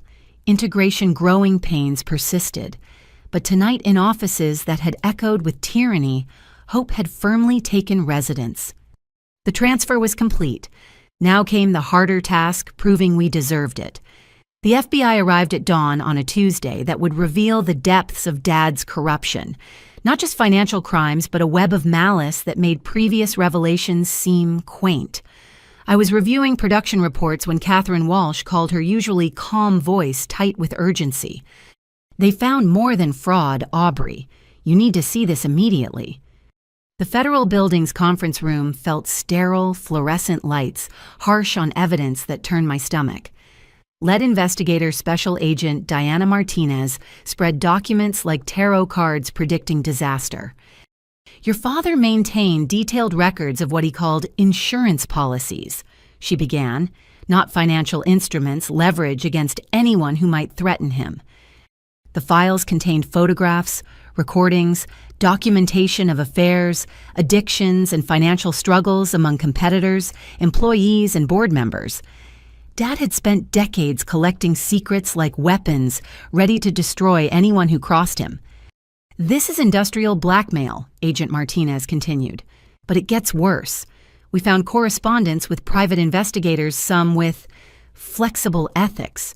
He was building psychological profiles on both of you for years. She showed me reports dating back to my college years. Every relationship documented, every failure cataloged, every vulnerability assessed for future exploitation. Madison's file was equally invasive, including speculation about her sexuality, based on her reluctance to date Dad's approved candidates. He was planning to use this if we ever challenged him, Madison asked, voice hollow. He was using it, Martinez corrected. 3 of your Apex employees received anonymous packages last month containing compromising information about their pasts. The message was clear: leave Apex or be exposed. My mind raced. Who we need to protect? They've already come forward. Your culture of transparency apparently extends to mutual protection. Each employee reported the blackmail attempt immediately. Janet Morrison, I realized. She'd seemed troubled recently, but attributed it to integration stress. David Park had been unusually security conscious. Even Marcus Williams had mentioned old ghosts surfacing. There's something else, Martinez said carefully. The life insurance policies your mother mentioned. We found 7 more. Various employees and competitors who died in accidents over the past 15 years. We can't prove murder, but the pattern is suspicious. The room spun slightly. I'd known Dad was ruthless, but this suggested actual evil. Madison gripped my hand as Martinez continued the horrific inventory. We also discovered he hired actors to infiltrate your company, some as employees, others as clients. They were feeding him intelligence while creating subtle sabotage. We've identified 4 so far. She provided names and photos. My stomach dropped, recognizing 2 recent hires I'd personally approved. Their performances had been flawless, eager workers, grateful for opportunities. Instead, they were Dad's eyes and hands inside our walls. We'll handle arrests quietly, Martinez assured us. But you need to audit everything they touched. Assume compromised systems, leaked strategies, potential dormant sabotage. The meeting continued for 3 hours, each revelation worse than the last. Dad hadn't just been a toxic leader or financial criminal. He'd been constructing a system of control that would let him destroy any threat from prison or freedom. Why keep such detailed records? Madison wondered. It's self-incriminating. Narcissism, Martinez explained. He needed documentation of his cleverness. Plus, blackmail only works if you can prove you have dirt. These files were his arsenal's inventory. We left federal custody in stunned silence. The empire we'd inherited wasn't just financially compromised, it was ethically radioactive. every relationship potentially surveilled, every success possibly sabotaged, every person near us potentially threatened. Back at Apex, I called an emergency all-hands meeting. Complete honesty felt like the only path through this minefield. We've discovered Robert Whitfield engaged in systematic blackmail and surveillance. I announced to 300 assembled employees. Some of you may have been targeted. Some may be targets now. We're implementing immediate security measures and offering support to anyone feeling threatened. The response surprised me. Instead of panic, solidarity emerged. Employees shared their own experiences with Dad's manipulation. Support groups formed spontaneously. IT volunteered to sweep systems for surveillance. Legal offered pro bono services to anyone being blackmailed. Janet Morrison stood up. He tried to shame me for a bankruptcy 20 years ago when my ex-husband's gambling destroyed our finances. But I'm not ashamed. I survived and rebuilt. That's strength, not weakness. Others followed her lead secrets, losing power in the light of community. By meeting's end, Dad's carefully collected leverage had become testimonies of resilience. Connor's reaction was perhaps most revealing. He found me after the meeting face grave. Mom always said he was dangerous, not just absent. Now I understand why she worked so hard to keep me invisible. Did he ever contact you? Once. A letter when I turned 18 offering to acknowledge me if I provided information about Mom's life. I burned it. He paused. I thought I hated him for abandoning me. Now I'm grateful he did. The security audit revealed the infiltrators' damage was mostly intelligence gathering rather than operational sabotage. They documented our strategies, client relationships, and internal dynamics, but hadn't corrupted systems. Small mercy in an ocean of violation. More disturbing were the psychological profiles Dad had commissioned on Madison and me. Expert analysts had studied our decisions, predicted our responses, identified our breaking points. One report, chillingly accurate in its assessment, Aubrey values ethical success above financial gain, exploit by forcing choices between principle and profit. Madison craves parental approval despite rebellion, manipulate through conditional acceptance. He knew us better than we knew ourselves, Madison said, reading her profile. Every strength mapped to a weakness, every value turned to vulnerability. But he still lost, I reminded her. All that knowledge, all those weapons, and we still won, because he understood our psychology, but not our character. The next weeks brought cascading revelations as investigators followed Dad's paper trails. Bribes to city inspectors ensuring competitors faced regulatory harassment, honey traps set for rival executives, even a plan to frame Thomas Chen for embezzlement if Odyssey Automotive had renewed their contract. Each discovery required response, lawyers to contact victims, security to enhance, therapists to support traumatized employees. The cost of cleaning Dad's corruption exceeded the monetary theft he'd committed. We should walk away, Madison suggested one exhausted evening. Sell to a corporation without history. Start fresh somewhere clean. There is nowhere clean, I replied. Every success has shadows. The difference is whether we let shadows define us or drive us toward light. Connor, working late on sustainable packaging innovations, looked up from his desk. Besides, quitting would prove him right, that we're too weak for the throne we claimed. He was right. Dad's prison communications, now fully monitored, showed gleeful anticipation of our collapse under revealed weight. He expected the exposure of his sins to bury us in their stench. Instead, we were composting them into fertilizer for something better. The transformation wasn't easy. Some employees quit unable to work where they'd been surveilled. Some clients distanced themselves from the scandal. Stock value dropped 20% before stabilizing. Every day brought decisions between expedient choices and ethical ones. But unexpected support emerged too. Competitors Dad had sabotaged offered partnerships. Employees he'd blackmailed became our fiercest advocates. Communities that had suffered his predatory practices celebrated our reforms. From poison soil, healthier growth emerged. The most significant support came from an unexpected source. Judge Harrison, presiding over Dad's criminal trial, summoned Madison and me to chambers. "Your father's attorney is pushing for a plea deal," he informed us. "Reduced sentence in exchange for revealing where remaining hidden assets and blackmail materials are stored. As victims, you have input on acceptance." "What do you recommend?" I asked. "Justice suggests maximum punishment. Pragmatism suggests getting those weapons out of circulation. Your employees deserve protection from future exposure." He studied us carefully. "But this is your decision. You've earned the right to it." Madison and I conferred privately. Dad offering information meant he had more hidden arsenals. Leaving them undiscovered risked future devastation. But dealing with him felt like negotiating with terrorism. "We'll accept," I decided, "on condition that all materials are destroyed under supervision. No copies, no leaks, no leverage remaining. Complete disarmament." The deal proceeded with appropriate mistrust. Dad revealed 17 additional caches of blackmail material, 3 more offshore accounts, and a network of corrupted officials still on his payroll. The scope of his shadow operations dwarfed even our expanded understanding. But with each revelation, his power diminished. Sunlight disinfected what darkness had fostered. Officials were arrested. Accounts were frozen. Blackmail materials were incinerated.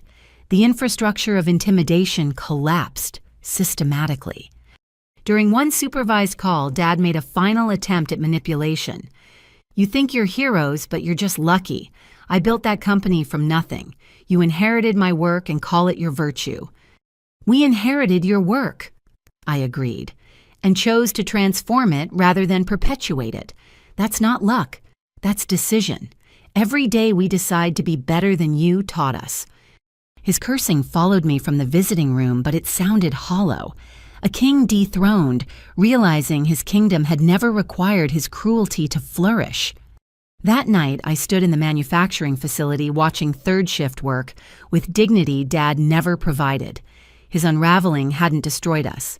It had freed us to build without his shadow looming. Madison joined me on the production floor. "Think we'll ever be free of his legacy?" "No," I admitted, "but we're already transforming it. That's better than freedom. That's alchemy." The unraveling continued as investigations expanded, but we'd survived the worst revelations. Dad's sins were fully exposed, their power to destroy neutralized by our refusal to be destroyed. In the end, his greatest weapon, shame, proved useless against people who'd learned that surviving shame created strength. Every employee he'd tried to blackmail became testament to resilience. Every secret he'd hoarded became story of overcoming. The empire of fear had finally fully unraveled. In its place, we were weaving something stronger, a community bound not by terror, but trust, not by secrets, but solidarity. The federal courthouse stood like a fortress of justice against March's cold rain. Dad's criminal trial had drawn national attention, the fallen executive whose own daughters had exposed his empire of corruption. Media painted it as Shakespearean tragedy, missing the simpler truth: consequences had finally caught consequences. I sat in the prosecution section with Madison and Connor, our presence both witness and weight. Mom had refused to attend, sending only a written statement. Robert Whitfield was given every opportunity to choose integrity. His choices were his own. May justice provide what marriage couldn't: accountability. Dad entered in shackles that clinked with each step, the sound echoing through marble halls. Prison had carved away his executive polish, leaving a man who looked exactly like what he was, bitter, entitled, and finally powerless. His eyes found ours across the courtroom, still expecting the deference we'd been trained to show. We gave him nothing but steady gazes. Prosecutor Sarah Chang opened with devastating efficiency. Robert Whitfield built an empire on others' backs, then used their bent spines as stepping stones to greater cruelty. Today, those backs straighten in testimony. Those voices silenced by fear will speak. Justice delayed is not justice denied. The parade of witnesses began with Janet Morrison. At 63, she commanded the courtroom with dignity Dad had tried to strip away. Her testimony covered 20 years of discrimination, each passed-over promotion, documented each belittling comment, recorded in journals she'd kept to stay sane. He told me women's emotions made them unsuitable for leadership, she stated clearly. While he raged at employees weakly and called it passion, he confused his weakness for strength and our strength for weakness. David Park followed, detailing the financial fraud with precision that made jurors wince. Charts showed money flowing from pension funds to offshore accounts, from client payments to personal luxuries, from company coffers to mistresses' silence. The defendant didn't just steal money, David explained. He stole futures, retirements, delayed medical procedures, postponed children's educations, compromised. Every dollar he took came from someone's dreams. The emotional peak arrived with testimonies from Dad's blackmail victims, competitors whose personal struggles he'd exploited, employees whose past mistakes became chains of control. Each story painted a portrait of calculated cruelty that shocked even cynical reporters. Marcus Williams took the stand with particular gravity. Dad's attempt to blackmail him had targeted his son's struggle with addiction information, gathered through private investigators and weaponized for leverage. Robert knew my son had entered treatment, Marcus testified. He sent photos of my boy at his lowest moments to my home where my wife opened them.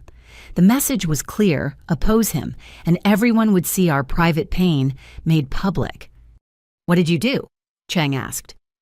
I doubled down on mentoring his daughter, because bullies expect fear to breed compliance. I chose defiance through support of what he feared most: competent women surpassing him. The defense's turn brought predictable strategies. Dad's attorney, William Frost, painted his client as a stressed executive, making poor decisions under pressure.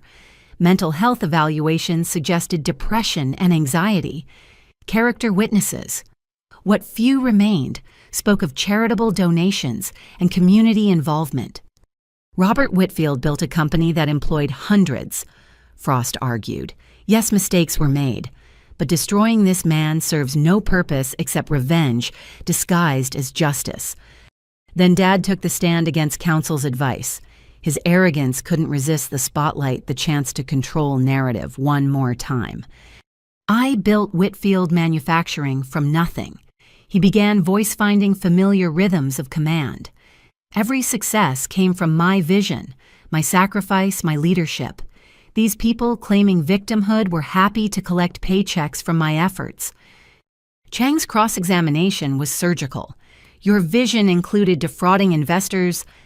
Complex financial structures were misinterpreted. Your sacrifice included stealing from pension funds, temporary reallocations during cash flow challenges. Your leadership included blackmailing employees. Dad's composure cracked.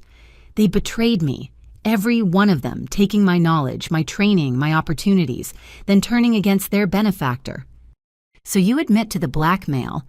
The trap sprung before Dad recognized it, his need to justify overwhelmed legal strategy. I protected myself against ungrateful conspirators. My own daughters plotted my destruction while smiling at Sunday dinners.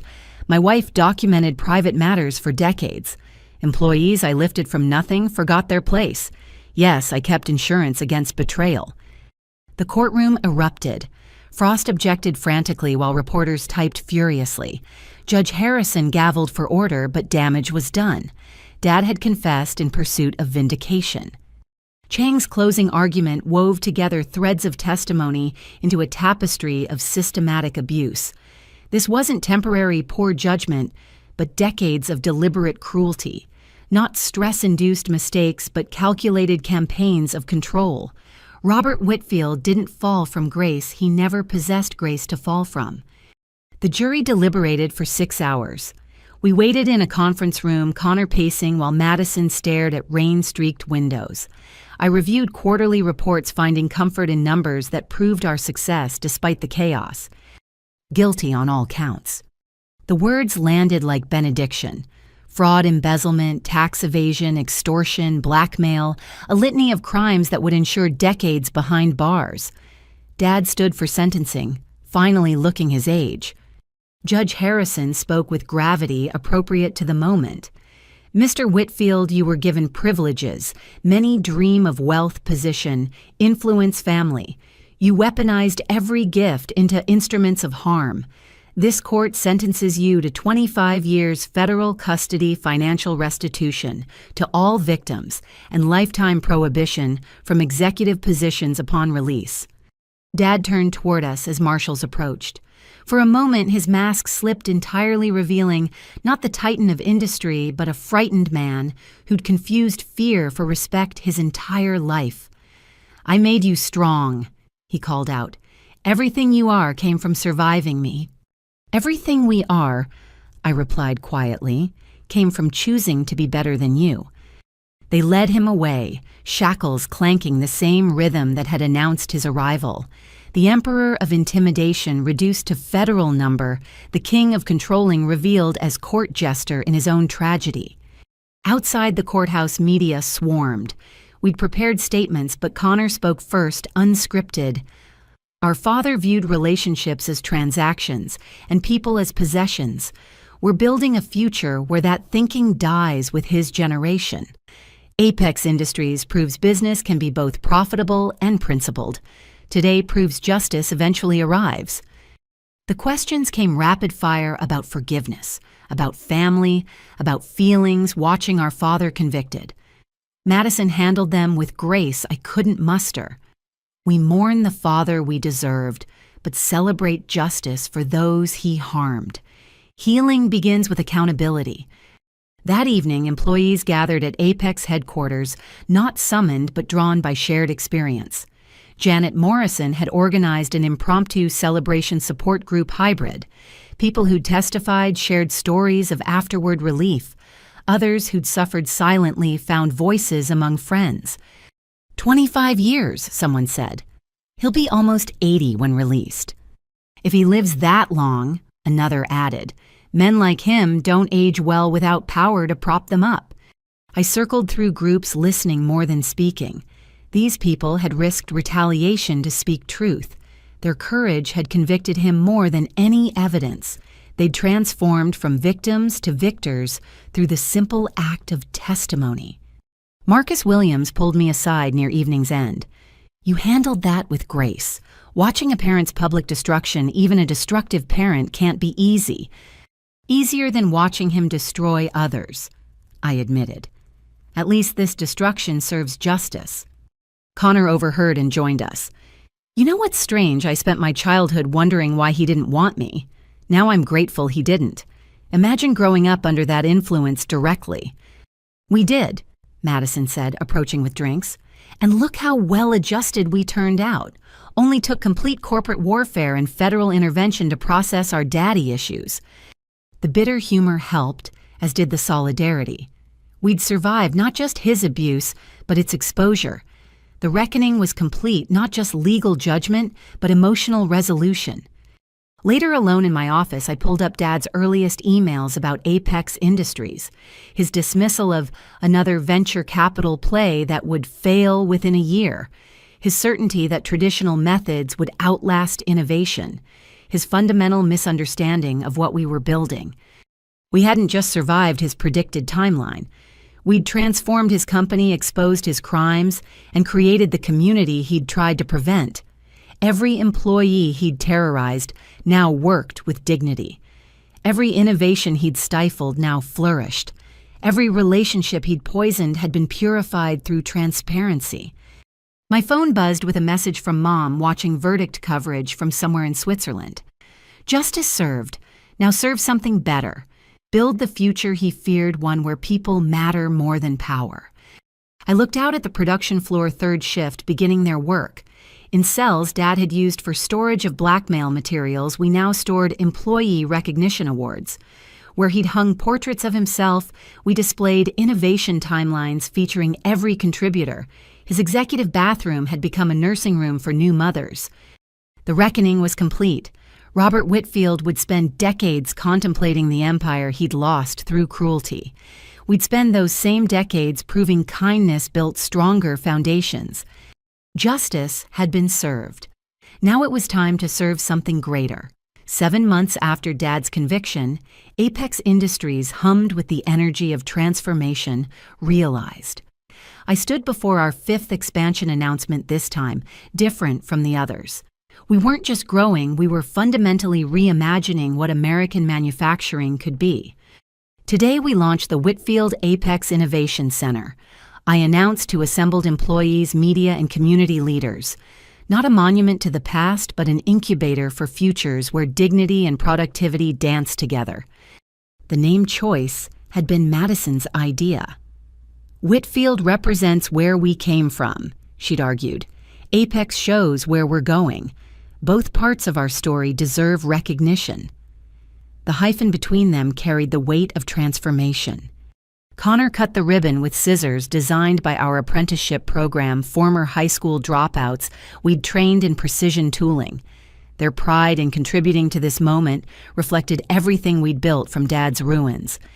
Inside the center glass walls revealed labs where innovation happened transparently.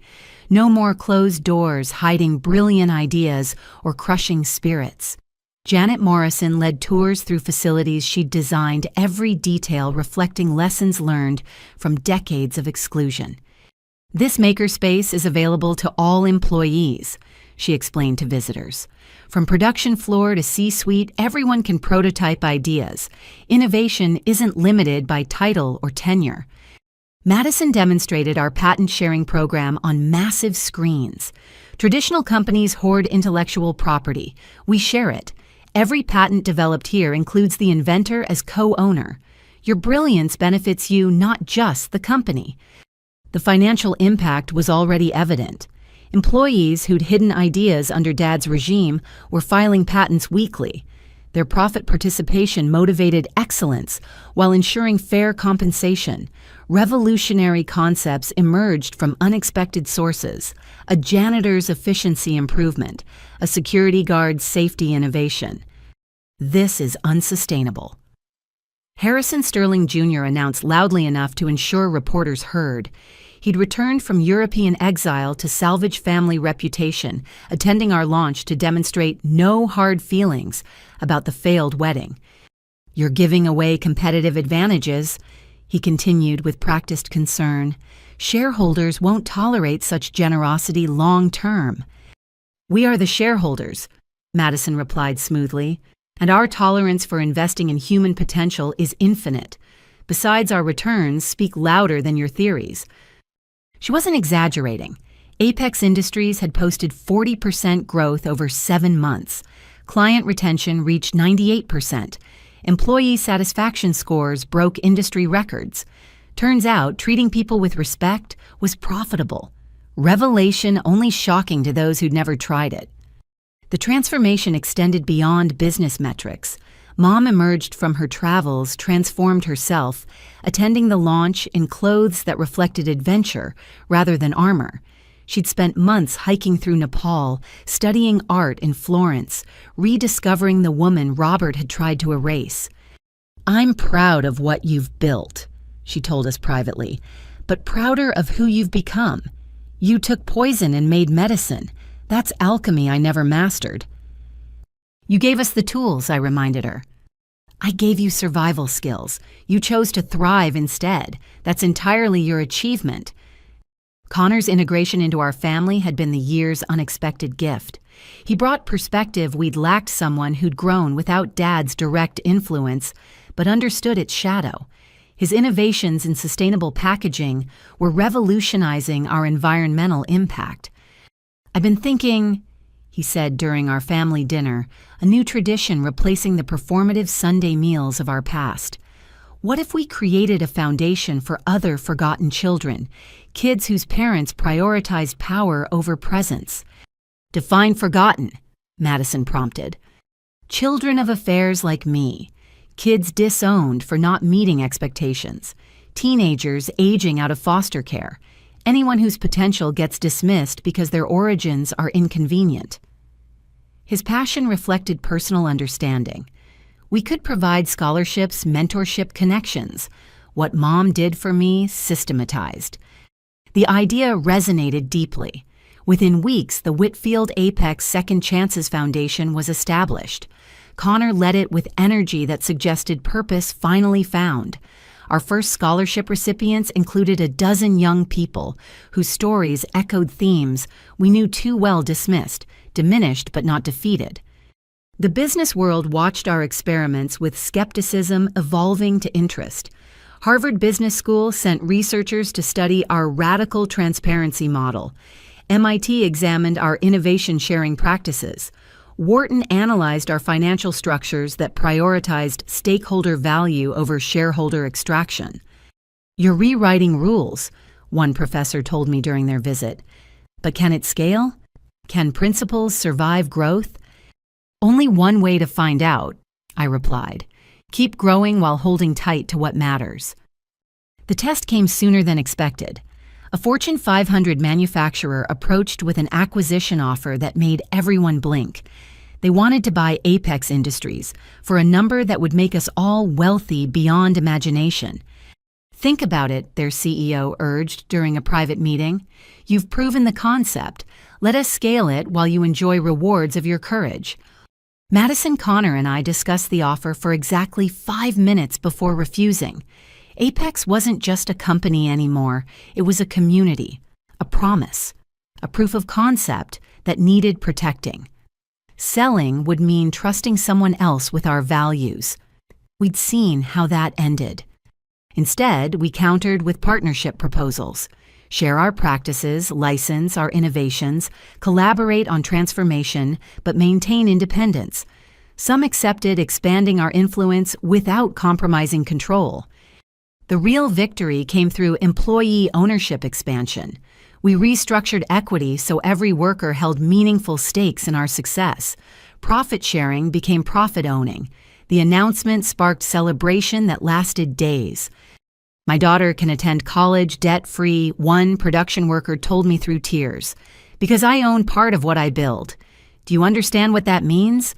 My family's future changed because you changed how business works." I understood completely. Generational wealth had traditionally concentrated among few while many generated it. We were diluting that concentration, spreading prosperity across contributors rather than collectors. Dad learned about our successes through prison communications. His responses grew increasingly unhinged letters to former associates, begging for sabotage funds, calls to distant relatives, seeking loans for revenge plots. All monitored, all impotent, all evidence of a man unwilling to accept his irrelevance.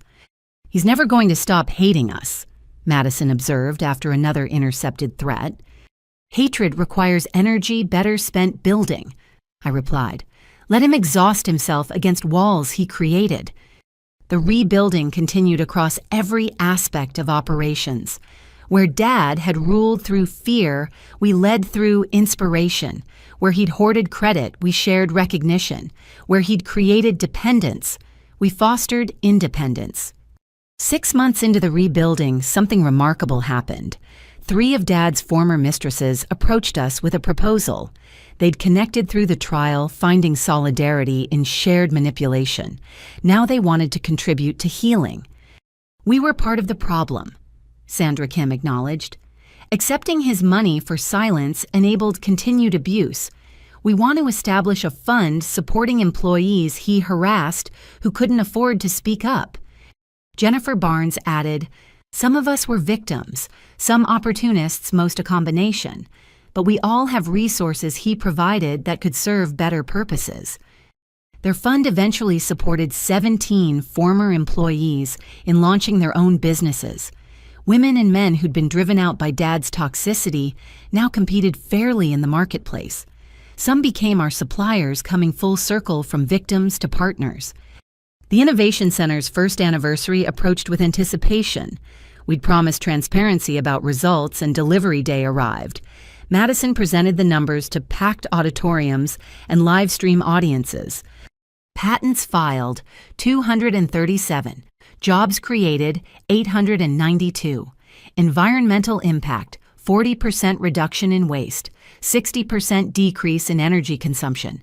Employee satisfaction, 96% positive. Revenue growth, 73% year over year. But numbers only tell part of the story. Madison continued. The real measures are marriages saved because financial stress decreased. Children who know their parents' work has meaning. Communities thriving because local business thrives. Dignity restored, potential realized, futures secured. The applause felt different from recognition Dad had craved. This was appreciation for collective achievement, not individual aggrandizement. Everyone clapping had contributed to the success they celebrated. That evening, as employees and families enjoyed the anniversary party, I found myself in Dad's former office, now a communal meeting space. His imposing desk had been replaced by modular furniture that encouraged collaboration. His wall of personal accolades had become a rotating display of employee achievements. Connor found me there holding 2 cups of coffee. Thinking about him. Thinking about us, I corrected. Who we might have been if he'd been different. Who we became because he wasn't. You think we're better for the struggle? I think we're conscious of our choices because we've seen unconscious cruelty's consequences. That awareness is gift wrapped in trauma. Madison joined us, completing our unlikely triumvirate. 3 children of Robert Whitfield who'd chosen everything he'd rejected. In the building he'd built on others' backs, we stood on our own feet, lifting others as we rose. Year 1 down, Madison said, raising her coffee cup. Think we can keep this up? Only one way to find out. I echoed my earlier words. Keep building while holding tight to what matters. We toasted to that, to building, to holding, to mattering. The rebuilding wasn't complete because rebuilding never truly ends. It just evolves one choice at a time, one day at a time, one person at a time. In federal prison, a bitter man counted days while we made days count. The difference between destruction and construction, written in every decision, every innovation, every life improved by choosing creation over control. The empire was rebuilt. Now it was time to see how high principles could rise. The International Manufacturing Coalition's annual summit in Chicago had never seen anything like it. 5,000 industry leaders gathered in the convention center's main ballroom waiting for the CEO of the Year announcement. The betting money was on established giants leaders of corporations that measured success in centuries, not years. This year's recipient, the IMC president announced, represents a paradigm shift in American manufacturing. From the ashes of traditional authoritarianism, they've built something revolutionary, a company that proves profitability and principles are partners, not opponents. Madison squeezed my hand as he continued. Apex Industries' CEO has transformed not just a company, but an entire conversation about what business can be. Ladies and gentlemen, Aubrey Whitfield. The walk to that podium felt like crossing decades. In the audience, I saw faces that mapped our journey. Thomas Chen, whose trust had started everything, beaming like a proud uncle. Janet Morrison, tears streaming down her face, finally witnessing recognition of values she'd championed for 35 years. Our employees filled 3 tables, cheering with abandon that violated conventional corporate behavior. 5 years ago, I began voice steady despite the magnitude of this moment. I sat in a Philadelphia coffee shop with a choice: accept the slow death of my family's company under toxic leadership, or build something better. I chose building, but I didn't build alone. I told our story honestly, the family betrayal, the secret company, the dramatic revelation. But more importantly, I shared what we'd learned. That fear-based leadership was expensive inefficiency. That innovation thrived in transparency. That treating workers as partners rather than parts created exponential returns. Robert Whitfield taught through negative example. I continued seeing some audience members shift uncomfortably. Many had their own Roberts to reckon with. He showed us exactly how not to run a company. His failure became our blueprint for success reversed. The speech went viral within hours, not for its critique of traditional management, but for its hope. Young professionals shared clips with captions like, "This is the future I want to build." Established executives quietly ordered reviews of their own practices. Business schools requested transcripts for updated curricula. But the real moment came during the presentation itself. Thomas Chen took the stage revealing something he'd kept secret for 5 years. "I didn't just invest in Apex Industries because Aubrey had a good business plan. I invested because at 27 she had the courage to apologize for her father's behavior, something he never did in 30 years of business." He turned to the audience. "She didn't owe me that apology, but she offered it anyway. That told me everything about the leader she'd become." Today, Odyssey Automotive doesn't just buy from Apex. We're exclusive partners in developing next-generation sustainable transport, because principles are profitable when practiced with purpose. The standing ovation lasted so long security grew nervous, but I barely heard it overwhelmed by the validation of choices that had felt like leaps into darkness. We jumped and built wings on the way down, discovering flight was possible after all. The celebration afterward revealed the true scope of our impact. CEOs of competing firms approached with collaboration proposals. Investors offered funding for expansion. Universities wanted to establish research partnerships. The business world had noticed that our experiment was succeeding spectacularly. Marcus Williams pulled me aside, pride evident in his weathered face. "You've exceeded even my highest expectations. But success brings new challenges. Every innovative company faces the moment when principles meet pressure. Stay vigilant." His warning proved prescient when Monday brought coordinated attacks on multiple fronts. A mysterious, concerned citizens group filed environmental lawsuits despite our exceeding every standard. Anonymous complaints triggered labor investigations, though our workers were industry's best treated. Suddenly, suppliers faced unexpected delays fulfilling our orders. "Someone's organizing against us," David Park reported during our emergency meeting. "The patterns are too synchronized for coincidence." Investigation revealed the source, a consortium of traditional manufacturers who saw our practices as threats to their exploitation models. If workers elsewhere learned about our profit sharing, they might demand similar treatment. If transparency became expected, opacity couldn't hide misconduct. "So we're too successful?" Connor asked incredulously. "They're attacking because we're proving their excuse is invalid." "Exactly," Madison confirmed. "Every quarter we thrive undermines their claims that treating workers well is unsustainable. We're not just competition, we're contradiction to their core beliefs." The attacks intensified. Hackers attempted breaching our systems, finding them secured by employees who actually cared about protecting their company. Corporate spies applied for positions easily identified by workers who recognized the difference between genuine interest and ulterior motives. The breakthrough came from unexpected source. One of the attacking CEO's daughters, Rebecca Thornton, reached out privately. She'd been following our story since the wedding disaster, seeing in Madison's rebellion inspiration for her own struggles with inherited expectations. "My father spends more energy fighting you than improving his own company," she revealed during a clandestine meeting. "He's terrified that if his employees learn about your profit sharing, they'll organize. Here's everything about their plans." The intelligence she provided was invaluable, not for counterattack, but for preparation. When the labor investigations arrived, our documentation was impeccable. Environmental inspectors found facilities that exceeded rather than met standards.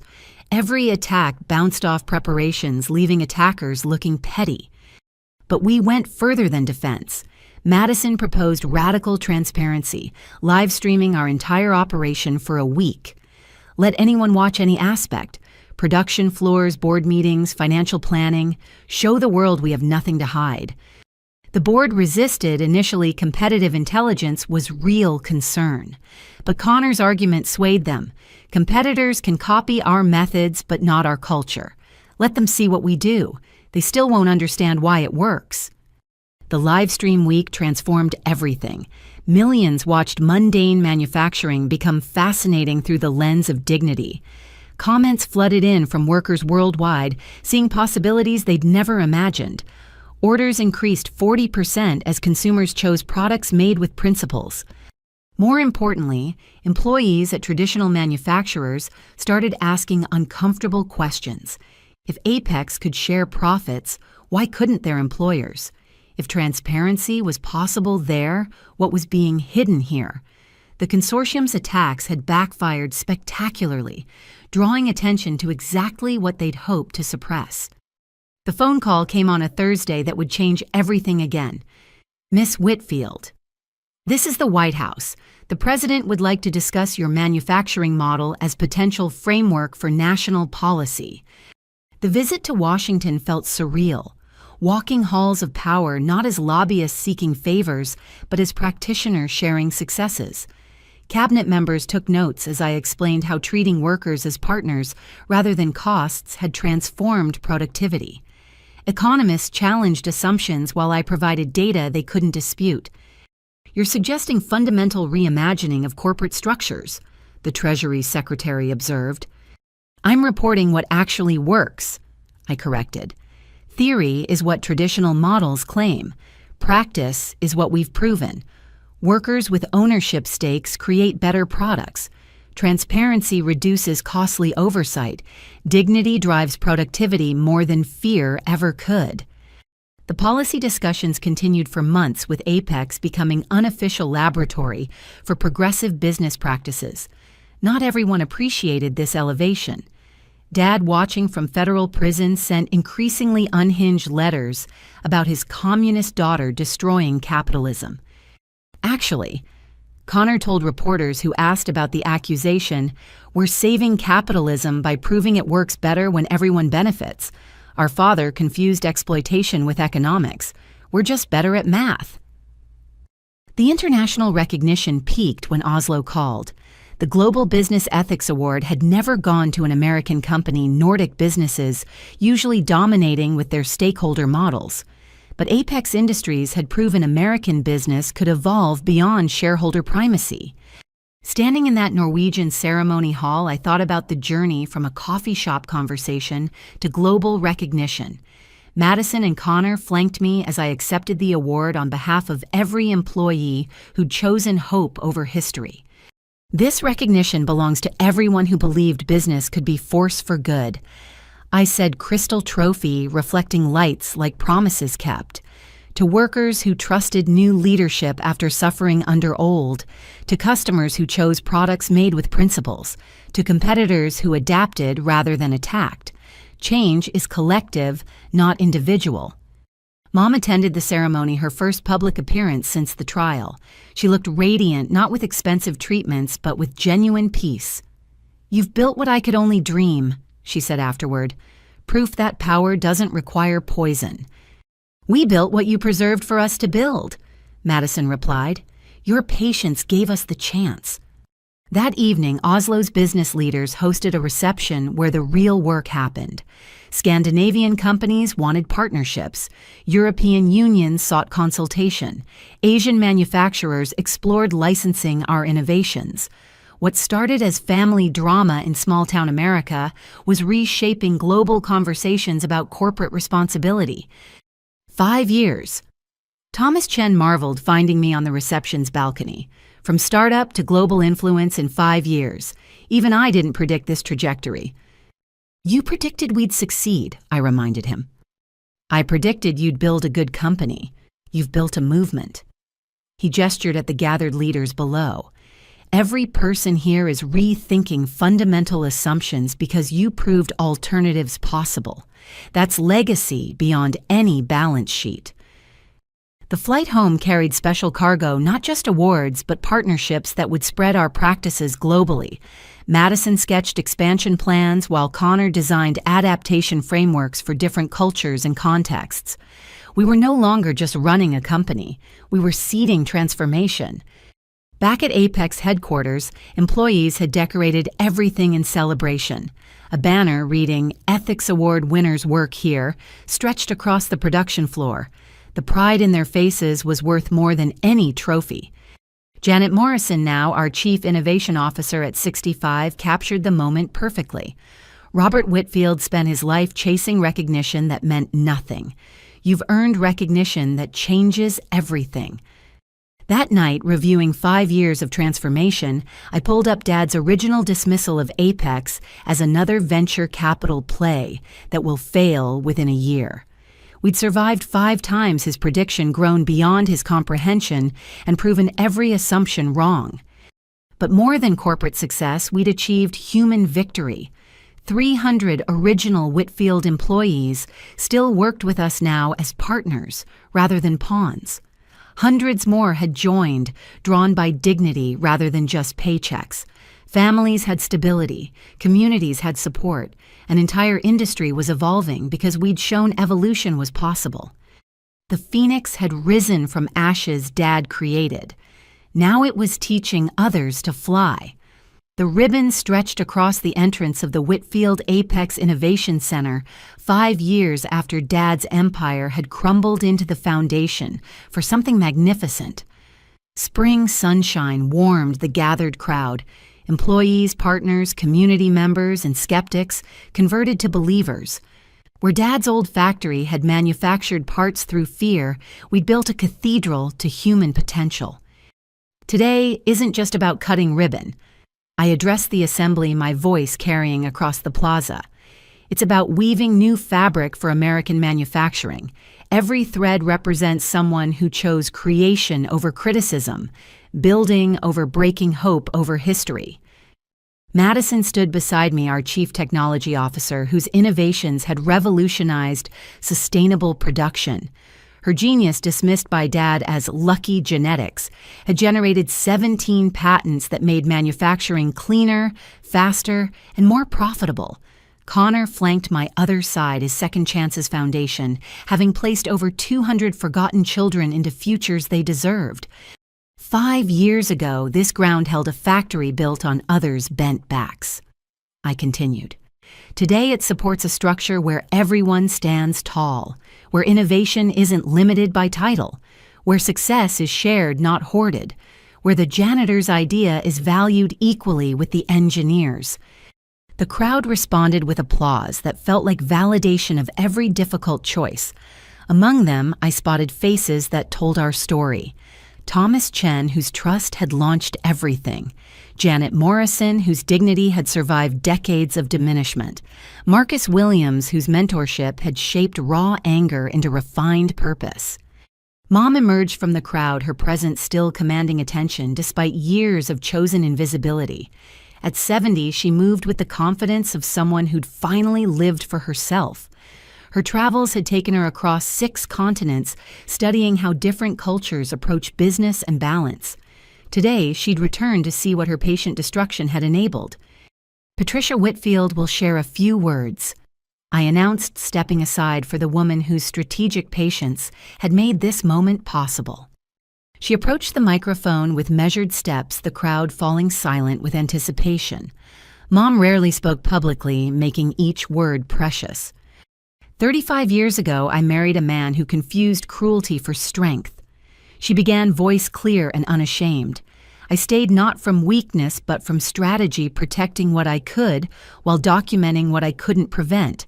My daughters achieved what I could only preserve, transformation of poison into medicine. She paused, scanning the crowd with eyes that had seen too much, yet still held hope. The old Whitfield manufacturing died because it deserved to. Built on fear, it collapsed from rot. But from that collapse, these remarkable women built something. Fear could never create a community of mutual success. Her gaze found Madison, Connor, and me. To my children, all 3 of you, thank you for becoming who I knew you could be, despite everything arranged against you. You've given me the only gift that matters, proof that patterns can break, that cycles can end, that children can exceed their inheritance exponentially. She stepped back, tears flowing freely as the crowd erupted. This woman who'd orchestrated our father's downfall through patience rather than passion had lived to see her strategy's ultimate success. Madison took the microphone next, her presentation style polished by years of explaining innovation to those who feared change. Let me show you what principles made profitable actually look like. The screens around the plaza lit up with 5 years of data. Employment from 312 to 4,500 with 0 layoffs. Revenue, 800% growth with 50% flowing to employee owners. Innovation, 340 patents all co-owned with inventors. Environmental impact carbon, negative for 2 consecutive years. Community investment, $37 million in local programs. Employee satisfaction, 98% highest in manufacturing history. But beyond numbers, Madison continued, look at faces. The screens shifted to employee testimonials. Production worker Maria Gonzalez shared how profit sharing had funded her daughter's medical degree. Engineer James Park explained how innovation rewards had enabled him to care for aging parents without financial fear. Dozens of stories painted a picture of business as force for human flourishing. Connor presented next, the half-brother we'd never known existed now, integral to our success. The Second Chances Foundation has placed 217 forgotten children into educational programs. 63 have already graduated, many joining companies, inspired by Apex's model. Every investment in discarded potential pays dividends in realized dreams. The ceremony's highlight came when we unveiled the building's cornerstone. Instead of Dad's name etched in granite proclaiming ownership, we'd installed a digital display rotating through every employee's name. 3,000 contributors cycling through acknowledgement, updating automatically as new people joined our community. No single name should dominate, I explained. Success this profound requires every hand, every mind, every heart working together. We built this. We own this. We'll grow this together. The tours that followed revealed 5 floors of revolutionary workspace, open labs where anyone could prototype ideas, quiet rooms for restoration and reflection, childcare facilities allowing parents to work without worry, a cafeteria serving free meals sourced from local farms we supported, every detail designed to honor humanity while advancing productivity. The top floor held special significance, Dad's executive suite, reimagined as communal space for big dreams. Where he'd hidden behind closed doors, glass walls created transparency. Where he'd hoarded credit achievement walls, celebrated every contributor. Where he'd schemed destruction makers, created wonders. This is unsustainable fantasy, a familiar voice interrupted. Harrison Sterling Jr. had attended, still bitter about his failed acquisition, still preaching traditional exploitation. When the economy contracts, you'll abandon these ideals for survival. Actually, David Park intervened with quiet confidence. We modeled severe recession scenarios. Our distributed ownership structure makes us more resilient, not less. When everyone has stakes, everyone fights together rather than abandoning ship. Besides, Janet Morrison added with satisfaction, earned through decades of proving doubters wrong, we've survived the worst economy possible, one where human dignity was considered unaffordable. Everything else is improvement. The crowd chuckled, Harrison's disruption becoming inadvertent comedy. He stormed off privilege, threatened by proof that exploitation wasn't necessary for success. As afternoon stretched toward evening, the formal program concluded, but celebration continued. Families explored facilities their loved ones had helped design. Children played in spaces their parents' work had funded. Communities saw investments returning as promises kept rather than taxes extracted. I found myself on the roof garden, a space Madison had insisted on including. For perspective, she'd argued. To remember we're building up, not just out. The view encompassed our entire journey. In the distance, the federal prison where Dad served his 25th year. Closer, the original Whitfield factory, now our research facility. Surrounding us, the community that had grown because we'd grown with, rather than despite them. Any regrets? Connor asked, joining me among the sustainable vegetables feeding our cafeteria. About Dad, none. He made his choices. I paused, considering deeper truth. About the pain required to get here sometimes, but pain was going to exist either way. At least ours had purpose. Madison arrived with champagne, her wedding ring catching sunset she'd married for love, not mergers to a teacher who valued her mind over her inheritance. "Mom's looking for you. Apparently there's one more surprise." We found her in the memorial garden, a space I hadn't known was being created. Plaques honored everyone, harmed by the old regime employees, dismissed careers destroyed, dreams deferred. But the centerpiece made us all catch breath. Robert J. Whitfield, the stone read, 1952 20, builder of structures, teacher through contrast. May his children's success provide the redemption he couldn't find himself. "He's not dead," Connor observed, confused. "His way of thinking is," Mom replied quietly. "This commemorates that death while hoping for the man's eventual understanding. Forgiveness doesn't require forgetting, but it allows forward movement." We stood in complicated silence, 3 children and 1 wife of a man whose cruelty had catalyzed transformation. The memorial wasn't vindictive, it was honest. Dad had built, he had taught. His legacy would be our success despite him. As darkness fell, the Innovation Center glowed with sustainable lighting, a beacon of possibility in a landscape too often darkened by compromise. Employees headed home to families they could support with dignity. Communities rested easier, knowing corporate neighbor meant partner, not predator. The letter from Dad arrived the next day, forwarded through prison channels. His handwriting had deteriorated, age and irrelevance taking tolls that power had once postponed. "I read about your ceremony," he wrote. "Your success built on my failure, your principles mocking my practices. You think you've won, but I gave you the fire to forge with. My cruelty created your compassion. My failure fueled your success. You're welcome." Even now, he claimed credit for what he'd tried to prevent. But reading deeper, I heard something new. Not quite acknowledgement, but absence of threat. The ranting about revenge had faded. The promises of destruction had dissolved. What remained was an old man reconciling with obsolescence. I shared the letter with Madison and Connor. We read it together, finding humor where once we'd have felt hurt. "Should we respond?" Connor asked. "We already have." Madison gestured toward the window where our success spoke louder than words. "Every day we succeed ethically is response to his cynicism. Every employee we elevate answers his oppression." I added, "Every innovation we share refutes his hoarding. Our entire existence is the response." That evening, I stood before 200 female entrepreneurs at our monthly mentorship gathering. They'd come seeking wisdom about building businesses, scaling success, balancing demands. What I offered was simpler and more complex. "Build something worth building," I told them.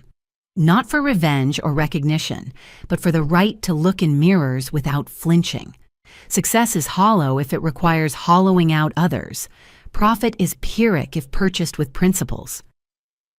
The questions came eagerly: how to handle discrimination, when to compromise, whether ethical business truly scaled. I answered with 5 years of evidence, scars transformed to wisdom experience, expensive but educational. "The greatest revenge isn't destroying those who hurt you," I concluded. "It's building something so magnificent they finally understand what they missed by choosing cruelty over creation. Some, like my father, may never understand, but their incomprehension doesn't diminish our achievements." The applause felt like passing torches, each woman carrying flame back to their own challenges. They'd build their own innovations, fight their own battles, prove their own points. The legacy was spreading beyond our walls. Later, alone in my office, not Dad's old fortress, but a collaborative space I'd designed, I pulled out the photo from my college graduation. The 3 of us, young and uncertain, flanked by parents we couldn't yet see clearly. That girl in the photo had dreamed of making her father proud. She'd believed success meant earning his approval, that achievement would finally make her enough. How naive, how necessary, how human. I'd learned pride couldn't be earned from those incapable of giving it. but it could be built through actions aligned with values, success measured in lives improved rather than wealth accumulated.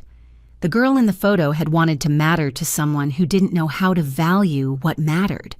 The woman holding it had learned to matter by creating value for those who'd been similarly dismissed. The failing business he'd mockingly given me had become a billion-dollar testament to everything he'd mocked. The daughter deemed too stupid for engineering had revolutionized an industry. The wife considered too weak to leave had orchestrated his downfall with strategic brilliance. The son he'd hidden had become integral to our success. As I locked the office and headed home, I thought about legacy, not inherited but created. Tomorrow would bring new challenges. Competitors would attack. Markets would fluctuate. Employees would need support. Communities would require investment. The work never ended because transformation was process, not product. But tonight, walking through facilities filled with hope rather than fear, passing workers who smiled rather than cringed, I felt the satisfaction of promises kept.